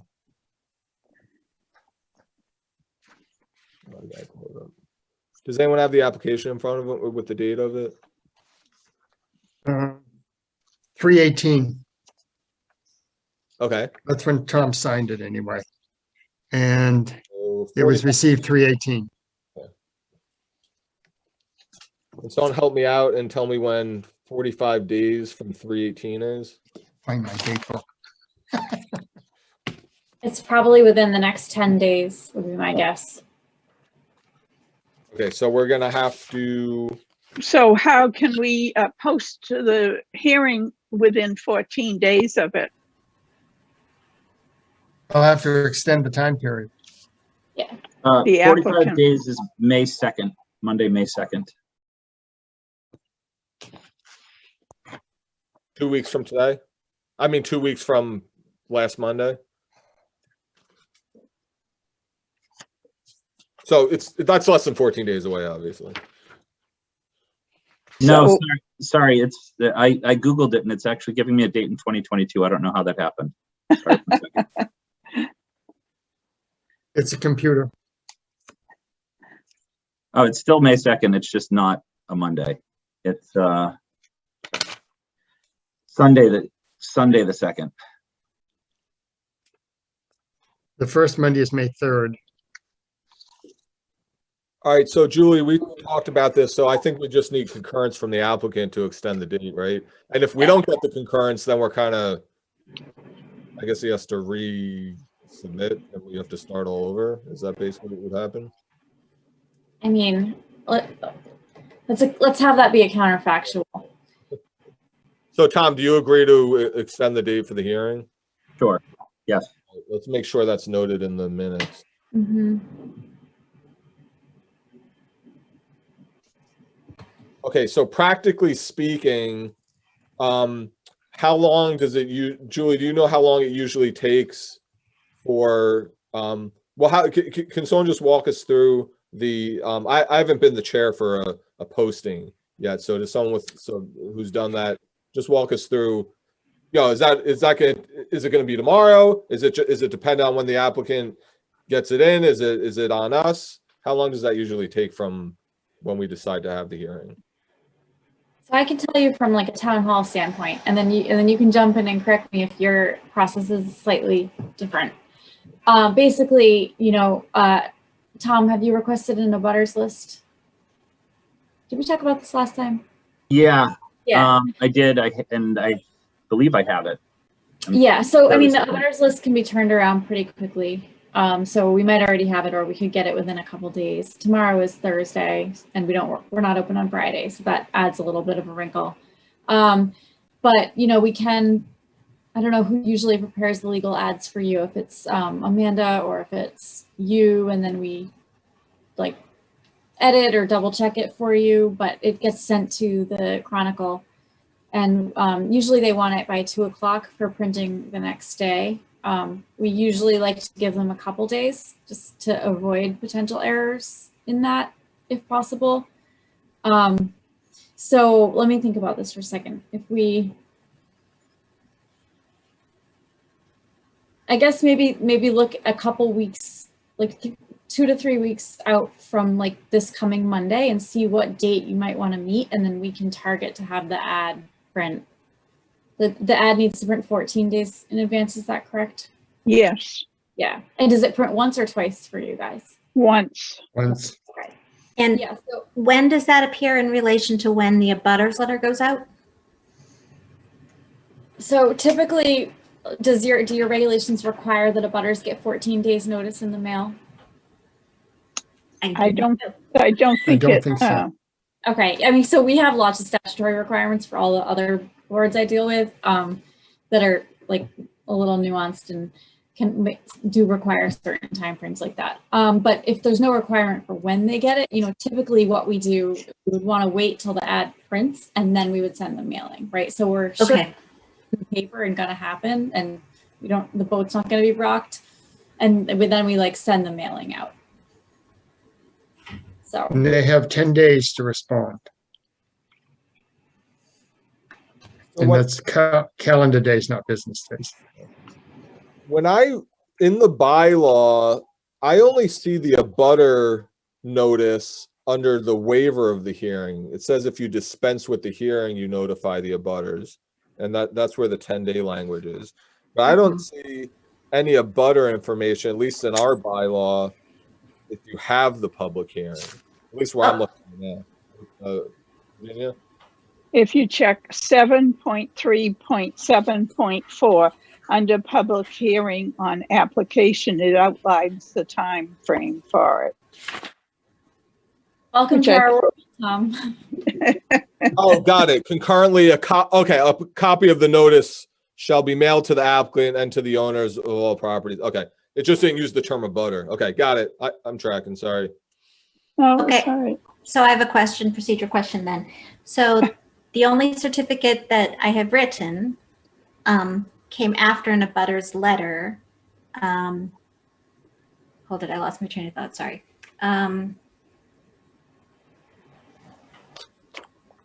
I don't know.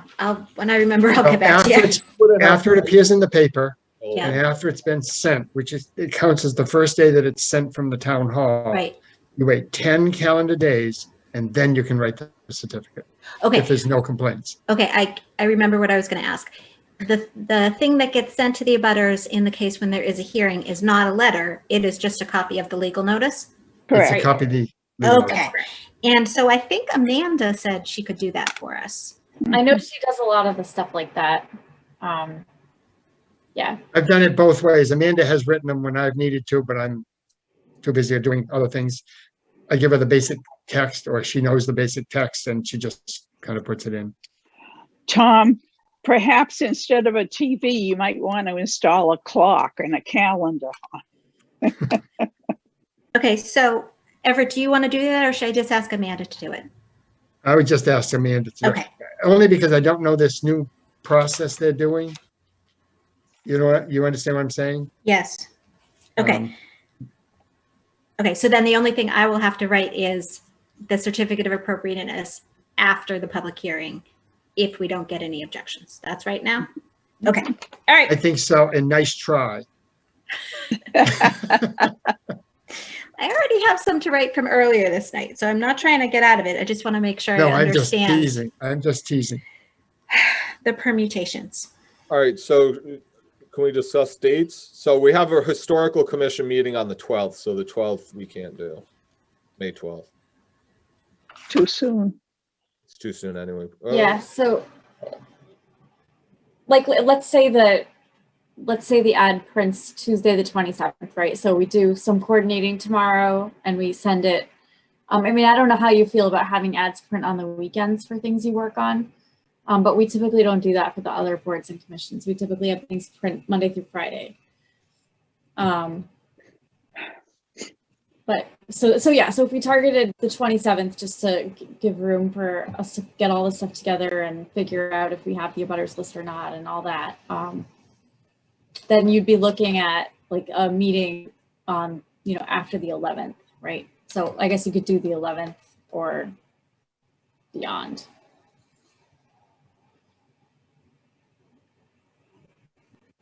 Yeah, I mean, it's open except for the 12th. So,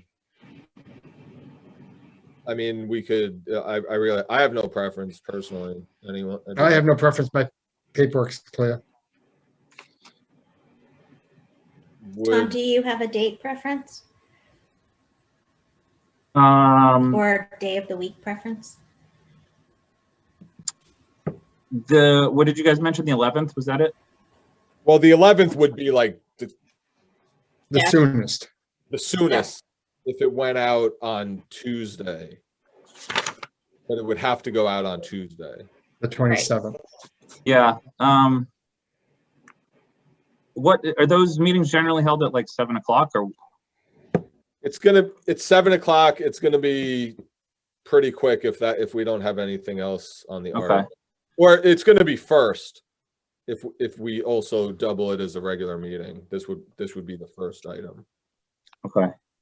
Yeah, I mean, I'm just looking at my calendar. I don't think that would be a problem to do the 11th or really any day that week. Does anyone on the commission have a preference between the 11th and the 13th? The 13th might buy, for slippage. And again, if it slips, we can change the date, I think. I don't think we have to have a meeting to change it. And you'll have to have it reposted and We'll everything. have to repost it. Yeah, that's why we do like to put a little buffer just in case, like we might send it in and ask for it to print Monday and then have a buffer of Tuesday in case it doesn't print.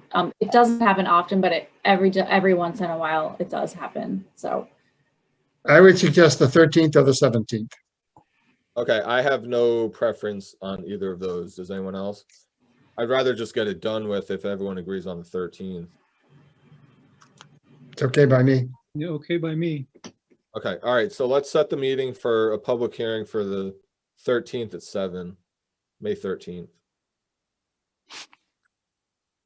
And just to be clear, what, if anything, do you guys need from me for the newspaper portion? I don't really think anything. Okay. We have all the information. Okay. Okay.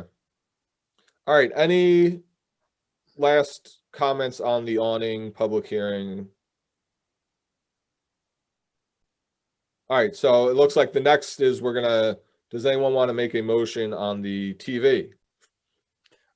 Do we have to have a vote on that public hearing thing? Did we Oh, vote that already? We did that. Did we? Sorry. No, we did voted. that. We did that already. Yeah. Yeah, we did. Sorry. Ask me tomorrow and I'll remember it.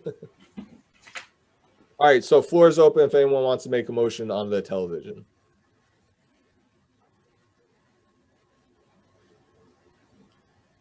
Everyone's shy. All right, so I will do it. So I'll make a motion, or I move to issue a certificate of appropriateness for an exterior television at 187 West Street. Any seconds? Second. With a condition, Oh, okay. Pino, Yeah, go ahead, Virginia. with a condition that the awning be used whenever the television is on or something like that. Okay, well, all right. Yeah, whenever the television is Right. illuminated, then the awning will be protracted. No, deployed. Yeah, deployed. Amelia? At this point is where we say something about that this is not a temporary, or that is a temporary seasonal mounting, not permanent mounting, right? Well, I think, well, it's kind of two things. I could make the motion and then we can discuss Okay, if you're going to vote no, if it looks like this, if you're going to vote yes, if it looks like this, got it. and then we can change the motion. Does that sound okay? Yep. All right. So again, I'll just move just a straight up motion to issue a certificate of appropriateness for the exterior television at 187 West Street. Anyone second that? I'll second it. All right. So Everett seconded it. So now we can move into discussion. So Virginia. I'd amend the motion to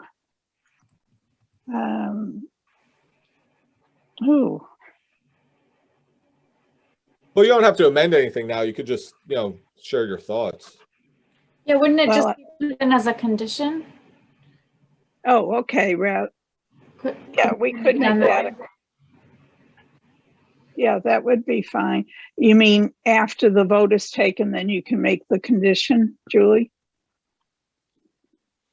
Well, I think And So like if it's approved, right, then it's approved with certain conditions that you might request, right? okay. right, but I think it's very much a question if it would be approved without conditions. So I think we have to discuss the conditions beforehand. I think you're right. Yeah. Yep. Like for instance, I think it looks like the awning's going up. So most likely, we're having a public hearing on the awning. There's going to be an opportunity for abutters to share their thoughts. So there's a possibility that the awning is going up. So, you can make an assumption that, it's going to be up, it's not going to be up, in your thoughts. So something may be there. I know me personally, I'm leaning a little more toward, if we can come to some mutual conditions that everyone can live with, that would mitigate the, the TV. I would probably vote for something like that. That's just one vote. But those are just my thoughts. And the vote carries, the simple majority vote carries? Oh, yeah. Yep. So, Okay. Yep. Simple majority vote. Yep. So Virginia, did you have any other, you were mentioning some possible conditions. You want to expand on those? If someone else can make it, that would be fine, because I probably won't be voting in favor of this. Okay. All right. So any other comments?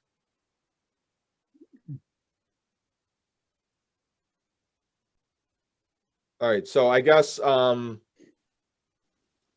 know when I personally vote yes, it's going to be yes, but I would want to still agree to, if it passes, I would like to agree to some conditions before, formalizing that. All right. So I guess nobody has any other comments, so we can vote. So, Everett. No. All right. Carl. No. All right. Amelia. No. Virginia. No. Okay. And I vote yes with conditions. It wouldn't be on at night, etc. All right. But that, so the motion did not pass 4-1.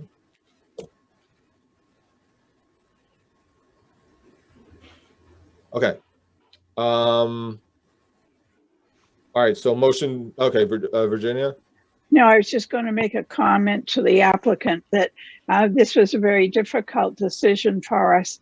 And the first time we've dealt with something like this, we appreciate your patience and hopefully understanding.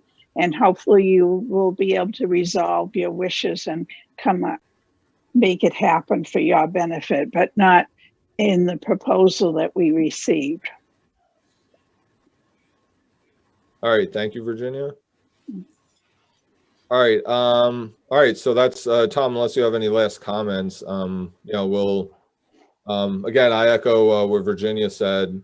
You know, it's the TV in the proposed configuration is what you know, the commission voted down. So again, you're always free to come back, you know, with alternate propositions. So you know, I'll leave it at that.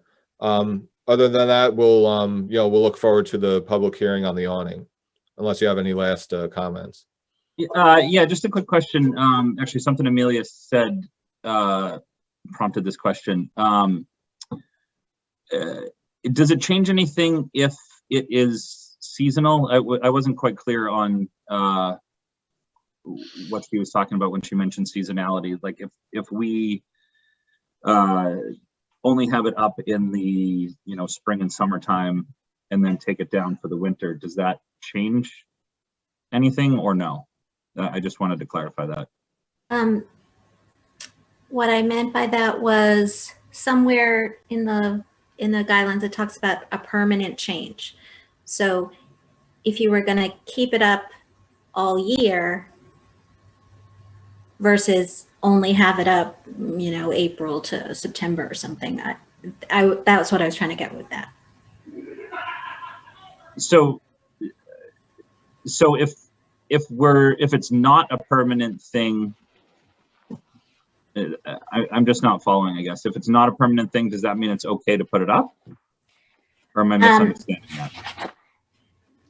My understanding of the guidelines is we're talking about permanent changes. And so if more people had thought the TV was okay, maybe the condition of it not being up all year round, and therefore it's a temporary thing, rather than a permanent thing, would have supported that position. But I mean, maybe I'm misreading. Is the permanent thing in there, Virginia? I thought it was. Yeah, there is something, but I don't know offhand where. The other thought is that if it's,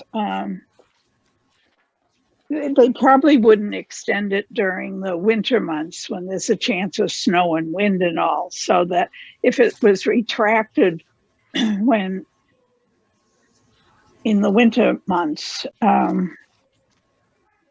wouldn't have such an impact either. Sorry, I don't really know. In the guidelines or the bylaw? About permanent. In the bylaw, because we were talking about this last time.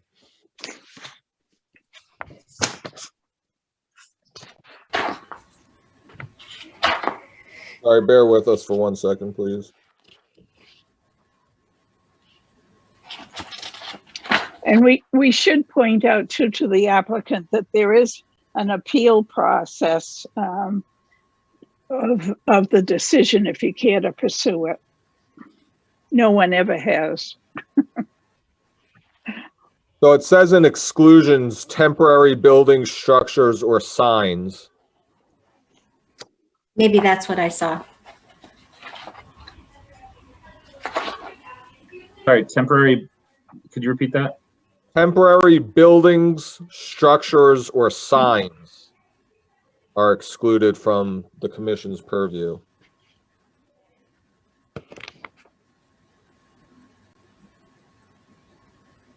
Okay, so I think if I'm understanding correctly, then if it's not up there permanently, then I could still do it. If it's not up there permanently, you can apply, but then we'd have to do this all again. Yeah, in that instance, we would have to vote on a certificate of non-applicability. Okay, sorry, maybe I misunderstood. Pino, I thought you were saying if it's temporary, then it's not under your purview and therefore it's not something that would need to be voted on. I misunderstand that? You still need to vote on a certificate of non-applicability that your change doesn't apply, is not applicable, but we still vote, because these are there's some interpretation to be had in some of these bylaws. So we generally, if it didn't apply, we would still apply for it, and then we would have to have the discussion and formally say that doesn't apply and hand you the certificate of non-applicability. Okay. All right. Thank you. That makes sense. Well, as what it says is the commission shall exclude from its purview the following: buildings, temporary buildings, structures, or signs. It does not say TVs are excluded. Well, yeah, but I mean, when was that written? I don't even know that would be something that anyone would consider to specifically put in there. I was on the committee that helped decide whether those things should be in there or not. Virginia Adams was on the, we never considered whether TVs or not were put in there, because these are the things we put in as, these are exclusions that we cannot look at. Doesn't mean they don't apply. We cannot look at. TVs is not listed there, therefore we can decide on them. Okay, so that wouldn't, a TV wouldn't be considered a structure? No, I would think no. No, I think the spirit of that language is, you have somebody putting up a porta potty for construction or a temporary shed for technically a structure is a combination of materials other than a building. I don't consider a TV a structure, but I don't know. What if it has a mount attached to it? It's a stretch to call a television a structure. Right. Right. It's an appliance. Yeah. But I think that's what Amelia was referring to, and that's what we were discussing last time, was the temporary building structure sign. I don't know if this really falls into that category. Well, even if you do put it in, if you were to say a TV was a structure, it cannot be in existence for a period of more than 1 year. So we'd be giving you a permit for 1 year, and then you'd have to take it. That's the way I'm reading it quickly here. It's convoluted, but it's to keep the district the way it is, kind of, not to restrict it, just say TVs aren't included. Okay. At this point, because we have not set a precedent of allowing a TV to be visible from a street. I think once you put up your awning, you might be able to tell whether it's visible from a street or not.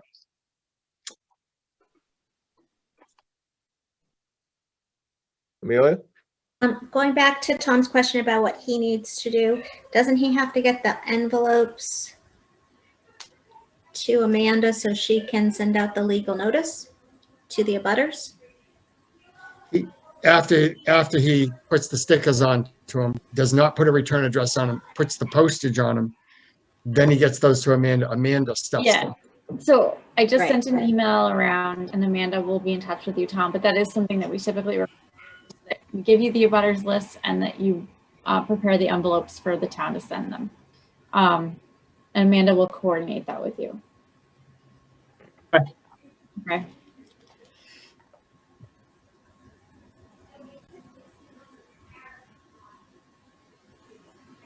Yeah, I was just looking through the guidelines.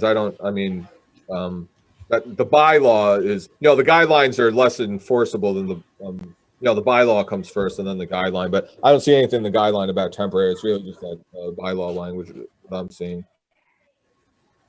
Okay. So yeah, I mean, I guess the thing I'm just really ultimately trying to understand is, are there other avenues I could pursue for this television, other conditions or stipulations I might be able to consider aside from changing the location of it? I think the votes are going to be what they are as long as it can be seen from a public way. Right.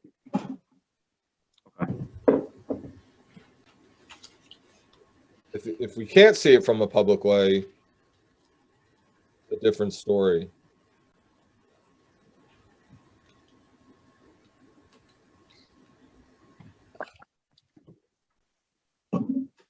But yeah, I mean, I think I don't know if you're gonna have the votes if you're gonna see it from a public way, even if we,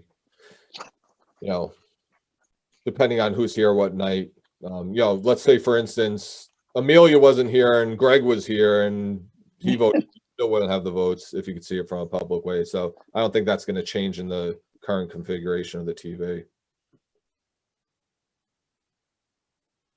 The location of the TV. Location of the TV, I'm sorry. Yeah.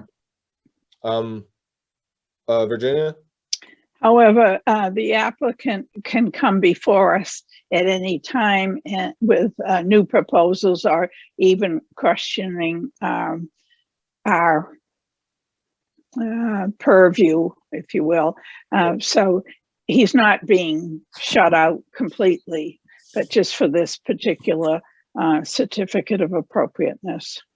Yep. And again, I'll just echo what Virginia said. We really do appreciate first you submitting the application and working with us and looking for solutions. I know it's frustrating at this point, but hopefully the door is we're not slamming the door. So if you can find an alternative, you're more than welcome to come back at any time. And again, thank you for working with us and being flexible and spending a lot of time on a couple of nights with us. Yeah, sure. I think the only other question I would have is the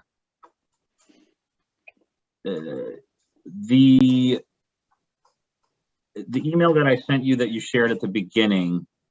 I just want to be clear, if we were to put the TV above those windows where I mentioned it was at the same level, it would need to be angled towards the deck and away from the street. So I'm wondering if that actually might be something that we could make work. I'm not going to comment on. I mean, our purview is the stuff you can see from a public way. Yeah, but I mean, so if you could see the back of the TV from the street, does that matter? Or technically it does, I guess, huh? Mm-hmm. Okay, so that might not be a solution either. My feeling is it does matter. Yeah. How about, I don't know what they're called, virtual TV, where you put the goggles on and you can get a long extension cord for every person that wants to watch. And I'm making light of it, but in actuality, it's a tough situation. I don't think we want people to see the TV from the street. Have you thought about, I see people with the screen. So you put the screen up when you watch, well, that's like for a big movie. You wouldn't really watch, you put the screen up in your yard, like the projector screen that you kind of roll. You watch whatever you're watching and then, you take it down. Again, that might not be good for, you're not going to get an HD picture or anything like that. But I know a couple of people that do that, for like, if their kids are watching a movie or they have a bunch of people over or something. Yeah, that's, I mean, like you said, it's much more suitable for something like a movie, but like, if you wanted to like watch a Patriots game or a Red Sox game or something, that would be a lot harder because you'd have to try to stream it and have Wi-Fi outside and, all that stuff. All right. Well, we have a couple other things on our agenda. So, Tom, again, thank you. And, we'll be talking to you in the coming weeks about the awning. All right. Thank you. Have a good night. Thank you, Tom. All right. So moving along on the agenda, we already discussed 186. So I guess we can circle back to it. Does anyone have any last comments on 186 or any commentary on the conversation we had earlier this evening? I guess I did have one comment that maybe that we include asking the lawyers what can be done at the state level. I know it's a much harder push, but it would be a much more complete answer if we could get something at the state level. So what kind of thing are you talking about then? That if you don't do what you've proposed within, let's say, 4 years, everything's back to where it was at the beginning. You can't have the property as a Dover amendment, something like that. You lost your right to the Dover ownership.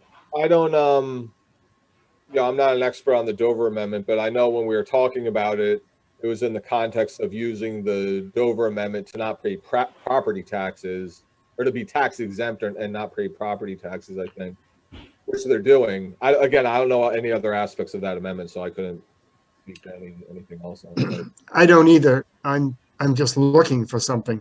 I do know that he has every right to own the property. But there are lots of other things like you didn't take care of the property that are in the town bylaws. I don't know if it's ever been enforced. I've seen some pretty wretched places. But I am looking for something that says you abused your privilege. You no longer have that privilege anymore. That would be the ultimate. But I don't know if there's any such way to do that. It's like a pardon.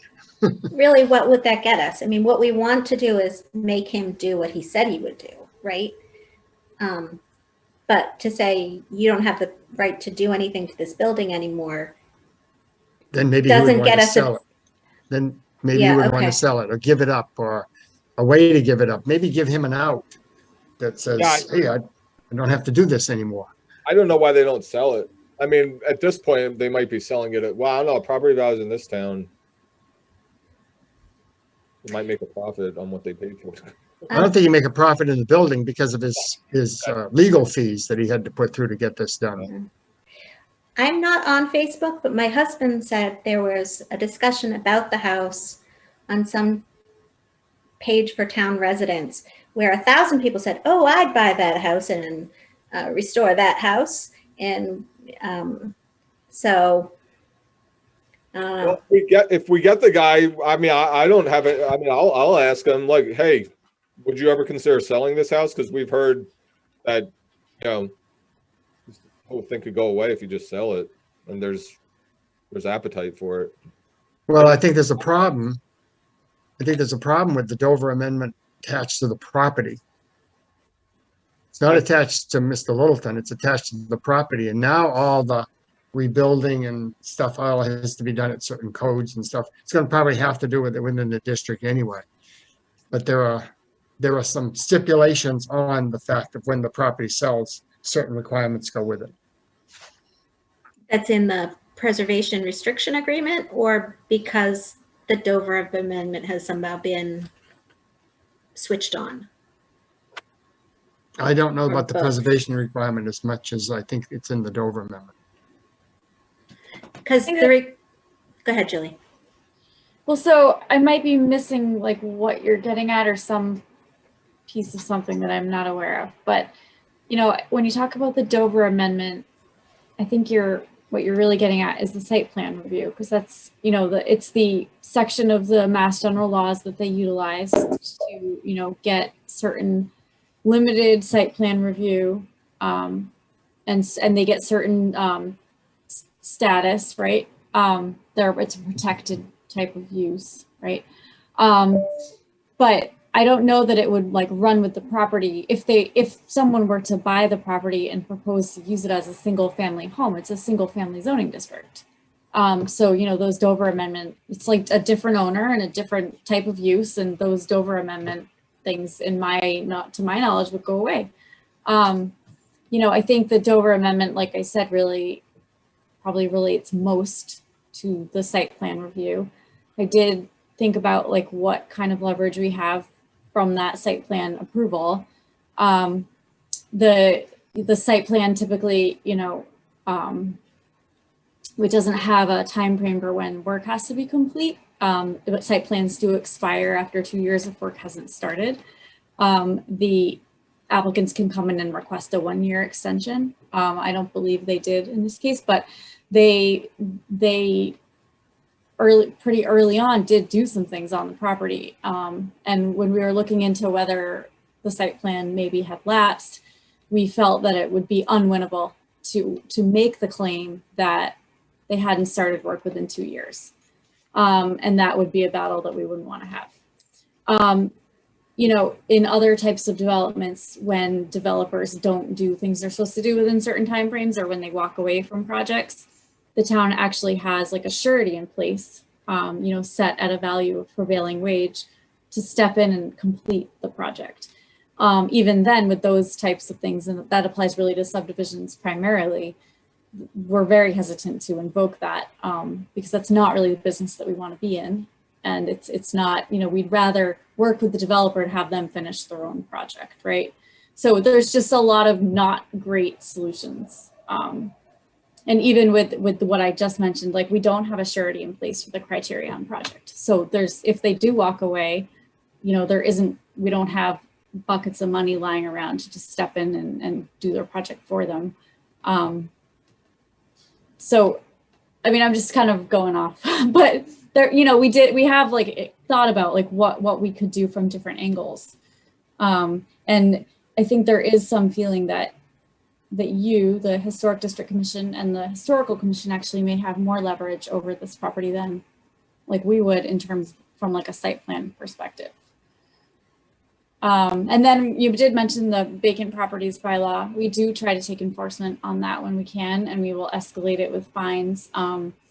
You know, there are certain things that it specifies, and we usually start with having a building inspector go out and just take a look and see if they think that it's warranted to take enforcement with that bylaw. And then, you know, as with pretty much all enforcement we do, we try to start by reaching out to the property owner and having it be done in a friendly kind of way versus just immediately escalating the situation. So, I mean, if you feel that properties, there are certain aspects of the property that are fallen into disrepair and would apply, the vacant properties bylaw could be applied, for sure, like let us know and we can look into that and see if that's, you know, a step we can take. Virginia? And if that was determined to be unsafe and unusable, would the town take the steps to demolish it?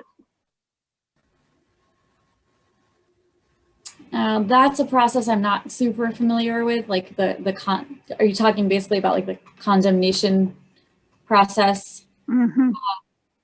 I just want to raise that only so that we'll think through what ramifications might happen with the actions that we pursue. Right, like, so if you're saying that if the town, like the fire department or something, were to determine that the property is uninhabitable and unsafe and then put a X on it, that might mean something for the structure that you don't actually want. Right. Right. Mm-hmm. The only thing I was commenting on, Julie and the others here, is that I distinctly seem to remember something conveying if the property ever gets sold. There is, and I don't remember if it's in the Preservation Act. It is. It is there, but I think it might also be something with, I don't know if, I don't see how the Dover Amendment can travel with it. If somebody buys it privately, how they can pick up an educational and a religious or religious thing and say that's conveyed with it. I just don't remember anything about it other than something might have happened at that point. So just really quick, I see Amelia's hand up, but I just want to say, so there might be something in your preservation agreement that talks about like if the current owner with the Criterion project was sold it to like a similar entity or to another person that was going to carry out that same project, right? Like that would not be an unusual thing, right? Like we have certain clauses in transferring of subdivisions that, you know, basically all the conditions of approval of the subdivision still apply if the property is transferred and other such things, right? But I don't think if it were, I mean, I'd have to look at it and maybe you're right, but you know, I don't think if it were sold to someone who wanted to do something entirely different, that the preservation restriction agreement and even the Dover Amendment would necessarily still go with it. Yeah, right? I seem to remember something about that. That's all. Yeah. Yeah. That was several years ago, and my brain is a lot more washed. I think that was like literally one of my first meetings when I started. I got the agreement has a paragraph 16 of the agreement says restriction runs with the land. Except it's pretty long though. The preservation restriction agreement runs with the land? Except as provided in paragraph 21 and 26, the restrictions, obligations, and duties set forth in this restriction shall run with the premises. And then there's a lot of jargon after that. So 21 and 26 are review after casualty, damage, or destruction, and 26 is extinguishment. An unexpected change in the conditions surrounding the property may make it impossible for the continued grantorship or use of the property for the purpose of the restriction. Yeah, so it seems like it runs with it. But then there's this, I mean, this is like a 60-page document, so you can't read it right. But then, you know, there's a discharge paragraph too. So I think if we want to just extinguish the agreement, we might be able to. I mean, Julie- was it meant to run with the land or with the like structure, with like the property as it is today? It says shall run with the premises. Right. No premises. I don't know if there's a premises definition. Again, this is a very long document. I'm just. So, you know, maybe if someone bought it and the structure was fine and they, you know, they would need to comply with certain conditions of to preserve the historic structure, but yeah, I mean, I could see it being more tied to the structure and the premises. Julie, before when you were talking about options you've considered and you were saying that's inner town hall discussions, not with town council? Who is the we? Inner town hall discussions, really. Yeah. Okay.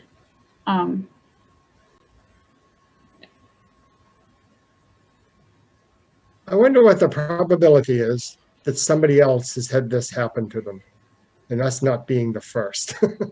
I know that the Dover Amendment was enacted at, I think, Boston College at some particular point on some dormitories or something. I actually got that from Chris Skelly. It didn't seem to be quite the same pertinence as a residential house in a residential neighborhood. Chris Skelly is leaving Mass Historical, like within 2 weeks, or maybe it's less than that now. So if we have questions for him, we might want to get them out. I don't think he had any great information on it. He was very reluctant to even tell me that, but I couldn't find out much about it. I just kept Googling around. There's some lawyer or some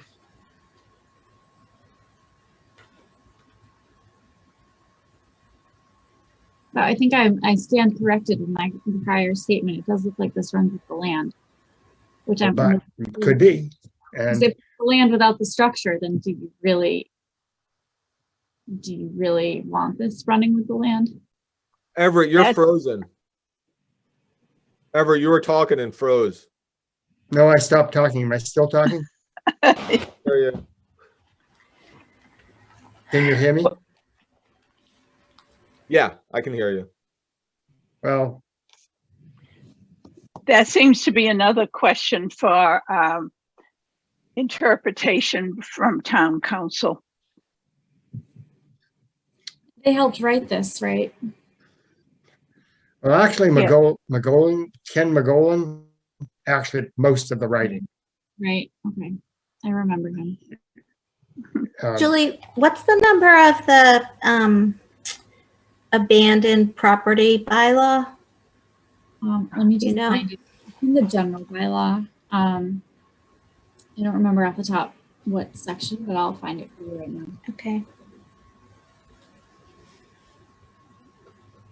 I mean, as you can see right here, we have, I mean, there's, we have a path to, the only thing is you gotta go to court.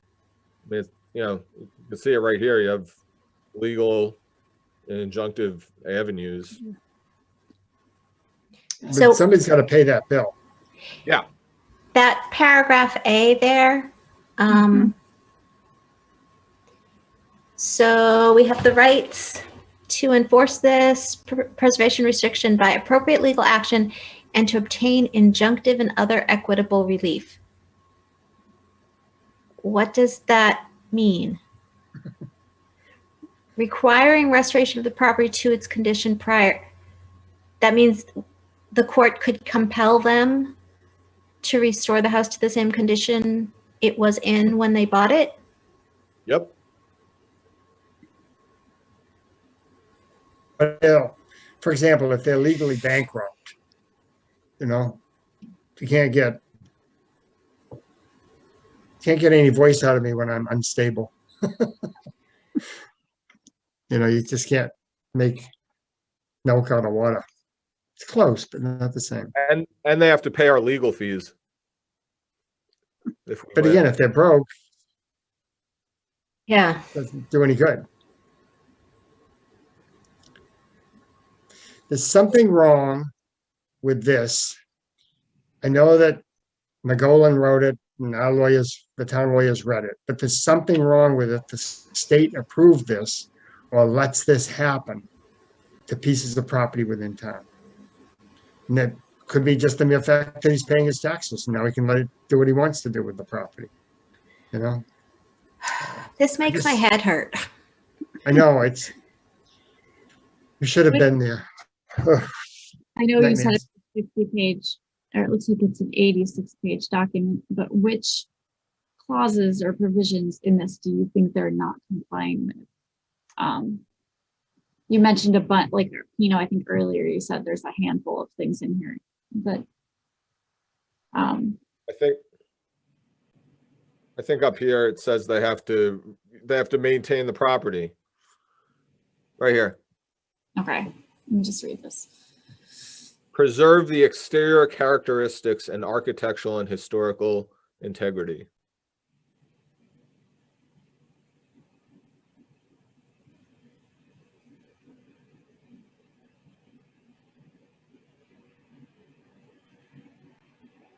So your read of this is that they're in violation of this part 2 here, but the only remedy that you have, or the only way to bring them into compliance, is actually to take them to court.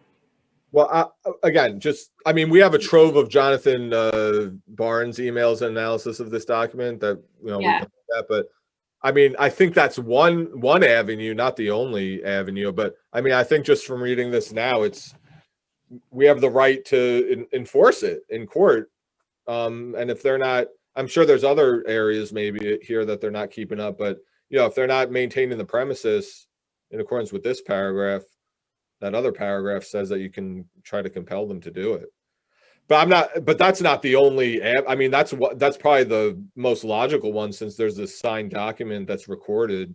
But you could also have all the neighbors gang up and sue them and say they're reducing their property values, just because I don't think that'd be frivolous, and that could compel them to act too. Just if or whoever just files something in court, a lot of times that might, they might just say, I don't want to deal with this anymore. I'm going to sell it to make it go away. There's a lot of possibilities, I think. There again, we haven't gone onto the property on a regular basis. How many people have taken enough notes to know, well, that piece of Italianate structure fell off last month? Aren't there pictures though? Shouldn't there be photographs of the condition of the house? I've got a few. I think we probably took some when we walked through, but I don't think it's really well documented, that would be my opinion. I think when this thing was over 5 years ago, everybody just walked away thinking this is going to happen. It's now over, and we dropped the ball immensely for several years. I don't think anybody's dropped the ball within their heart. They're so fearful of this whole mess all starting again. It was horrid. Do you think that the neighbors could reasonably testify, like, this is the condition of the house? Because they're the ones who are looking at it every day. I'm sure they know exactly what's fallen off. Is that something that, like, what kind of evidence would we need to provide if we went this route? Anybody know? I mean, you could bring any evidence you want.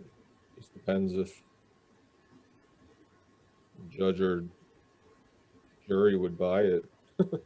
But I think it depends on what section you're questioning. If you're questioning that's losing the valuation of their property and they want to sell, that's going to be different. That's going to be financial evidence, whereas basically maintenance of the property, which is your Preservation Act, really requires a lot of photography and notes and Wait, actual.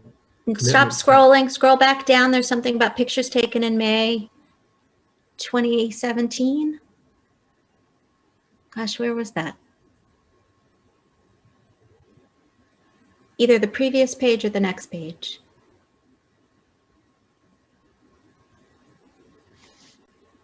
Did you say you found that on our website document? Yeah, right there, the first whereas. A series of 13 baseline photographs dated 2017 attached here too. So where are those? Are they attached here? yeah, hold on. No, I think they're in the archives. That's Exhibit D. So it's a bunch of signatures, and here's the exhibits at the end.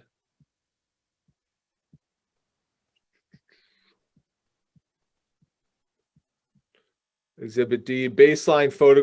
Okay, so here you go. Yeah, baseline photographs of the property.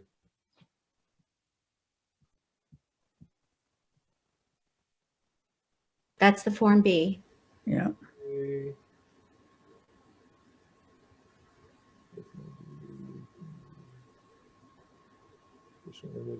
That's still the Form B, right?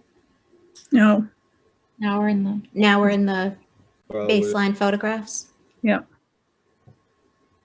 existing conditions, photograph May 2017. Yep. So there's pretty extent. Yeah, there you go. So if you went back and retook these photographs, if we could get permission to go on the property, stand in the same spot and look at the differences. For example, the one of the barn, the trees on the right-hand side of the barn are massively overgrowing it now. I wouldn't know if they're really threatening the property, but they certainly are putting a moisture problem onto the property because the property can't vent with all those trees in front of it.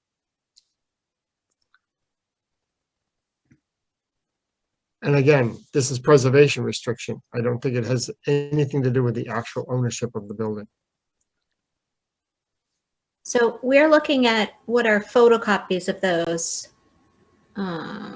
photographs. So the original photographs would be where? Probably with the documentation at the state level. So This is all has a book and page number on all of it. So does that mean we can get copies of the original photographs I from don't know. them? I don't, or do they have just the same thing that we have here? And I don't know who's holding those photographs. I can see if I have them. Okay. Because in photocopy, they're not particularly detailed or helpful, I don't think. Well, in the big general sense, but not in the specifics that we'd probably want. Does anyone know the history? I mean, I know we definitely have a responsibility, and we should do our due diligence by, pushing this forward. But does anyone know any history of, like, I think you also need all the neighbors to show up to a select board meeting or something. Have they, I know they've voiced concerns to us. Does anyone know if there's been an organized push on their end to bring this to the attention of the select board? Because, I mean, that would definitely help. At the time, I think they were very active, weren't they? I mean, since it all went downhill. In the initial forming of the district, and they did some legal action at the beginning, as he said, as Rob said, $40,000. They raised it. They did open houses and sold chocolate and all this sort of stuff to pay off their debt. That's about all I remember. I do not remember anything significant other than All right. The little bit of a push to get the fence up. Yeah.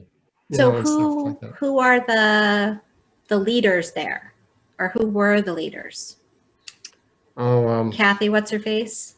Kathy Greenfield. There were several of them, and I don't think they're interested in. Well, I shouldn't speak for them, no. it's going to be Well, an uphill push. But I don't know why that. What are you aiming for by enlisting them? Don't we need to get our ducks in order and just start going through and? Yeah, and yes, and we will do that, and we have to. But I just think it would be helpful if there was still a public outcry against the, a renewed public outcry if people are willing to do that. Because again, I don't know whose decision it is to. Is it the like if we want to go to court, that's a select board decision, right? Or a town meeting, maybe it has to go. Meeting, yeah. So I'm just saying, historical commissions pushing for something is one thing. Historical commissions in conjunction with 100 neighbors is more powerful. Mm-hmm. I think that we should see what town council lays out as some options. And then also like what the preservation restriction says in terms of like who decides who goes to court, before we see that. What's that? I picked up the mail. Oh, that was the mail. All right. So I think we have the clear path for now, short term, on what we're doing. Once we hear back from town council, it's probably worth having another one of these joint meetings with the historical commission once we have some more information from town council. All right. So with that, any last thoughts on 186? I have a last thought, but not on 186. I got a next to last thought, but not on 186. All right. So let's do new business and then we'll do minutes. We don't actually have minutes to do. There is a couldn't get on the Zoom, right? Okay. Right. And we did, okay. Do the ones from tonight. Julie. I was like typing them out here for you. Awesome. Yay, Julie. I need to be useful while I'm sitting here. So let me just. All right, Everett, what do you got for new business? I picked up the mail for the Historic District Commission. There are two things here if anybody wants them temporarily, permanently, whatever. One is the annual report for the town. It is non-bound, it's loose leaf, and it's about 450 pages. The other is the State Register of Historic Places for 2020. It comes out at the beginning of the new year for the last year, and it comes out every year.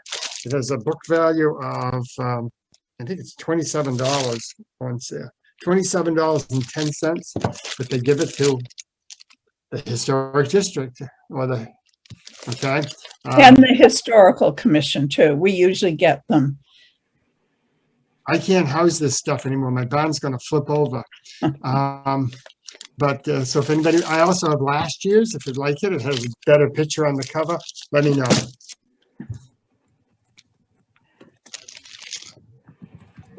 And I have one slight recommendation.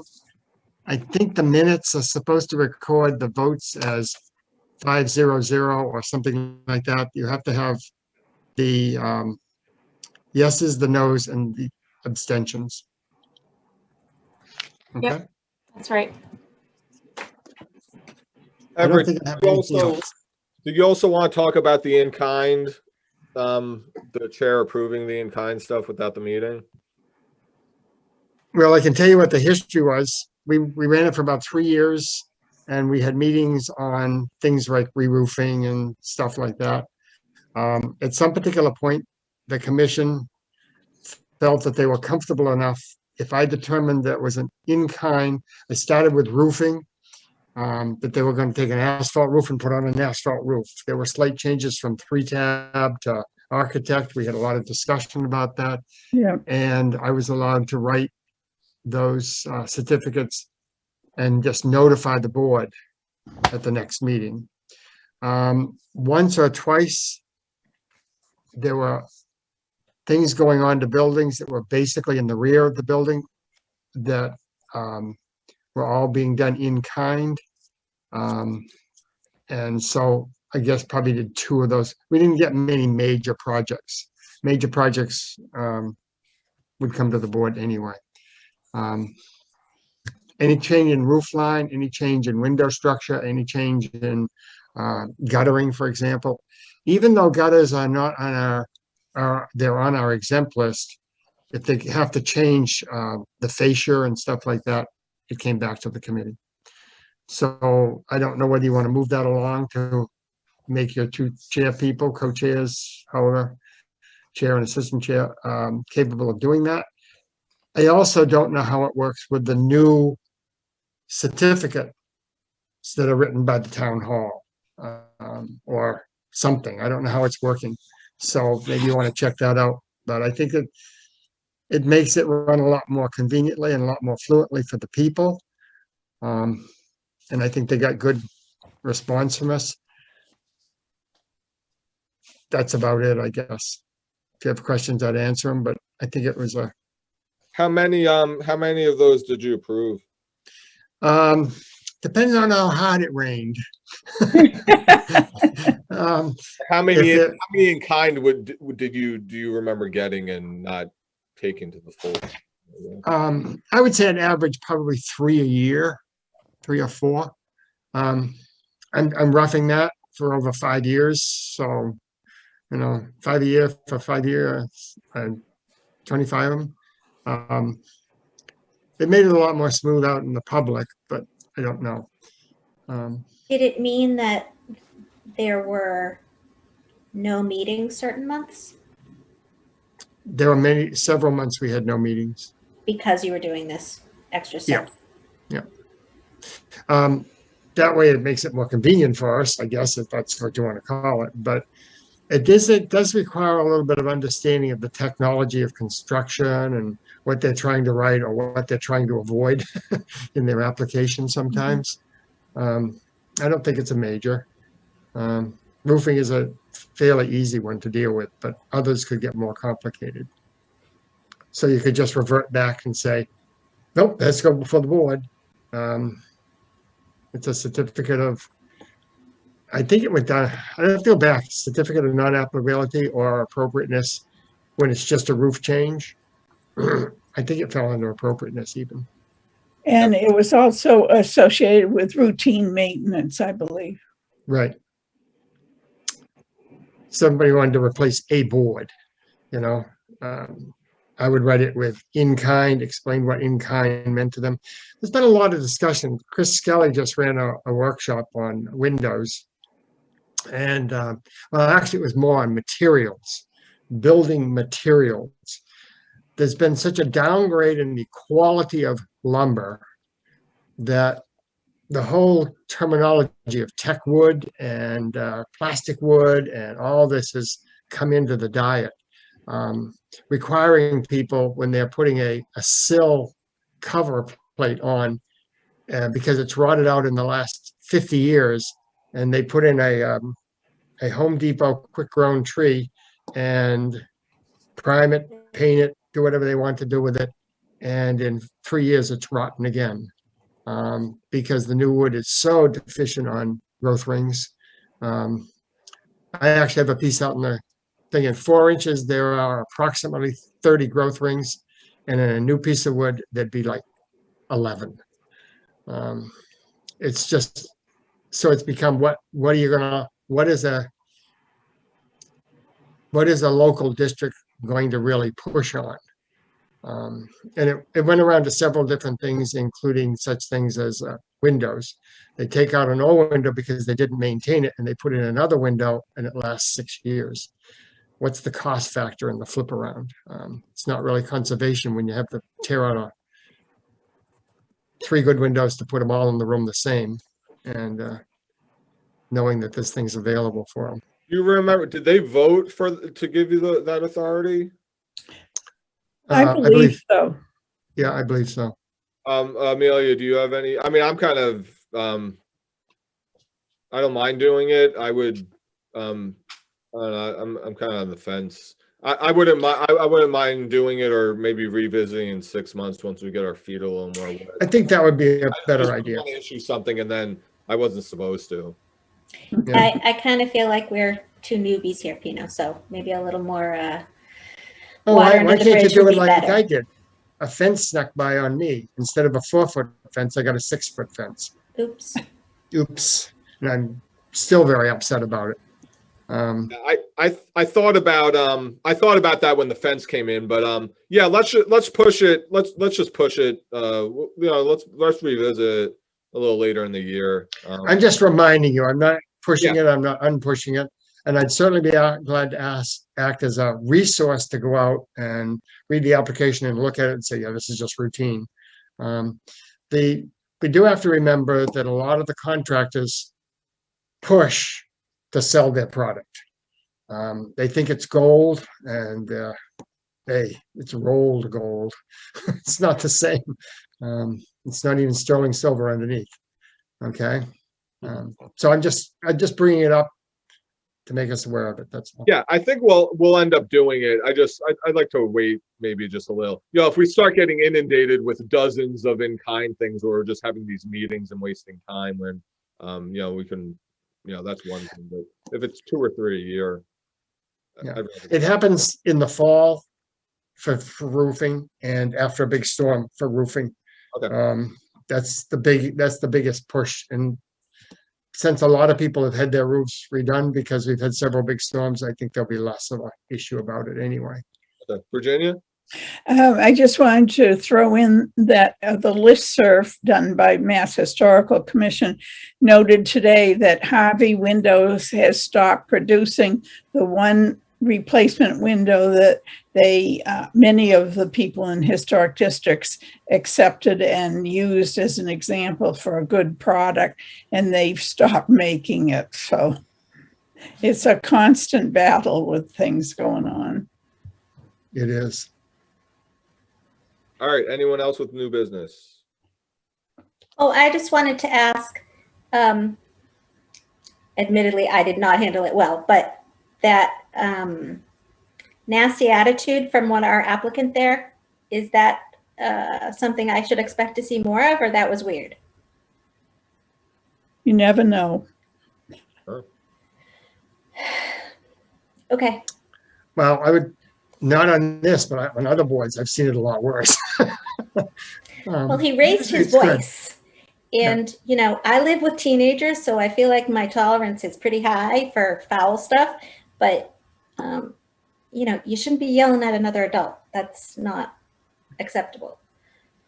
Yeah. I don't think it's been an overload. Okay. So that's my own opinion. I would add Julie's COVID. good to work with. All right. So 10:08. As much as I would. All right. Go ahead. I had sent out an email with a draft proposal for treatment of Yeah. with new technology. We don't need to really discuss it tonight, but I'd like people to start thinking about it, because I think I sent a photograph of that uses an example of how the exterior conduits for this type of heating is a problem with historic districts. And actually there were more photographs too that I didn't send, but this would be a case where we could be a little more proactive and be a little more prepared for the future, such as TVs on outside walls. So if you'll take some time to look at it and rework it, that would be helpful for us, I think. We've done enough work for tonight. If anybody wants to see them, there are 2 on my house. Uh-oh. And anybody can come by and see them, but they're fairly concealed because of a paint job I gave them. Yeah. Find it. All right. Anyone else? feel like we're gonna hit those minutes in the next meeting, Julie. All right. Yep. All right, any motion to adjourn? Someone go for it. I'll motion to adjourn. Second. All right, motion by Carl, second by Amelia. Guess we'll, no discussion, vote. Everett, Yes. Amelia, Yes. Carl, Yes. Virginia, Yes. and I vote yes. And Motion. you're Okay. all wonderful. All right, Thank you. everyone have a great night. Thank you, Julie. No worries. Nice to Thank see you guys. all. After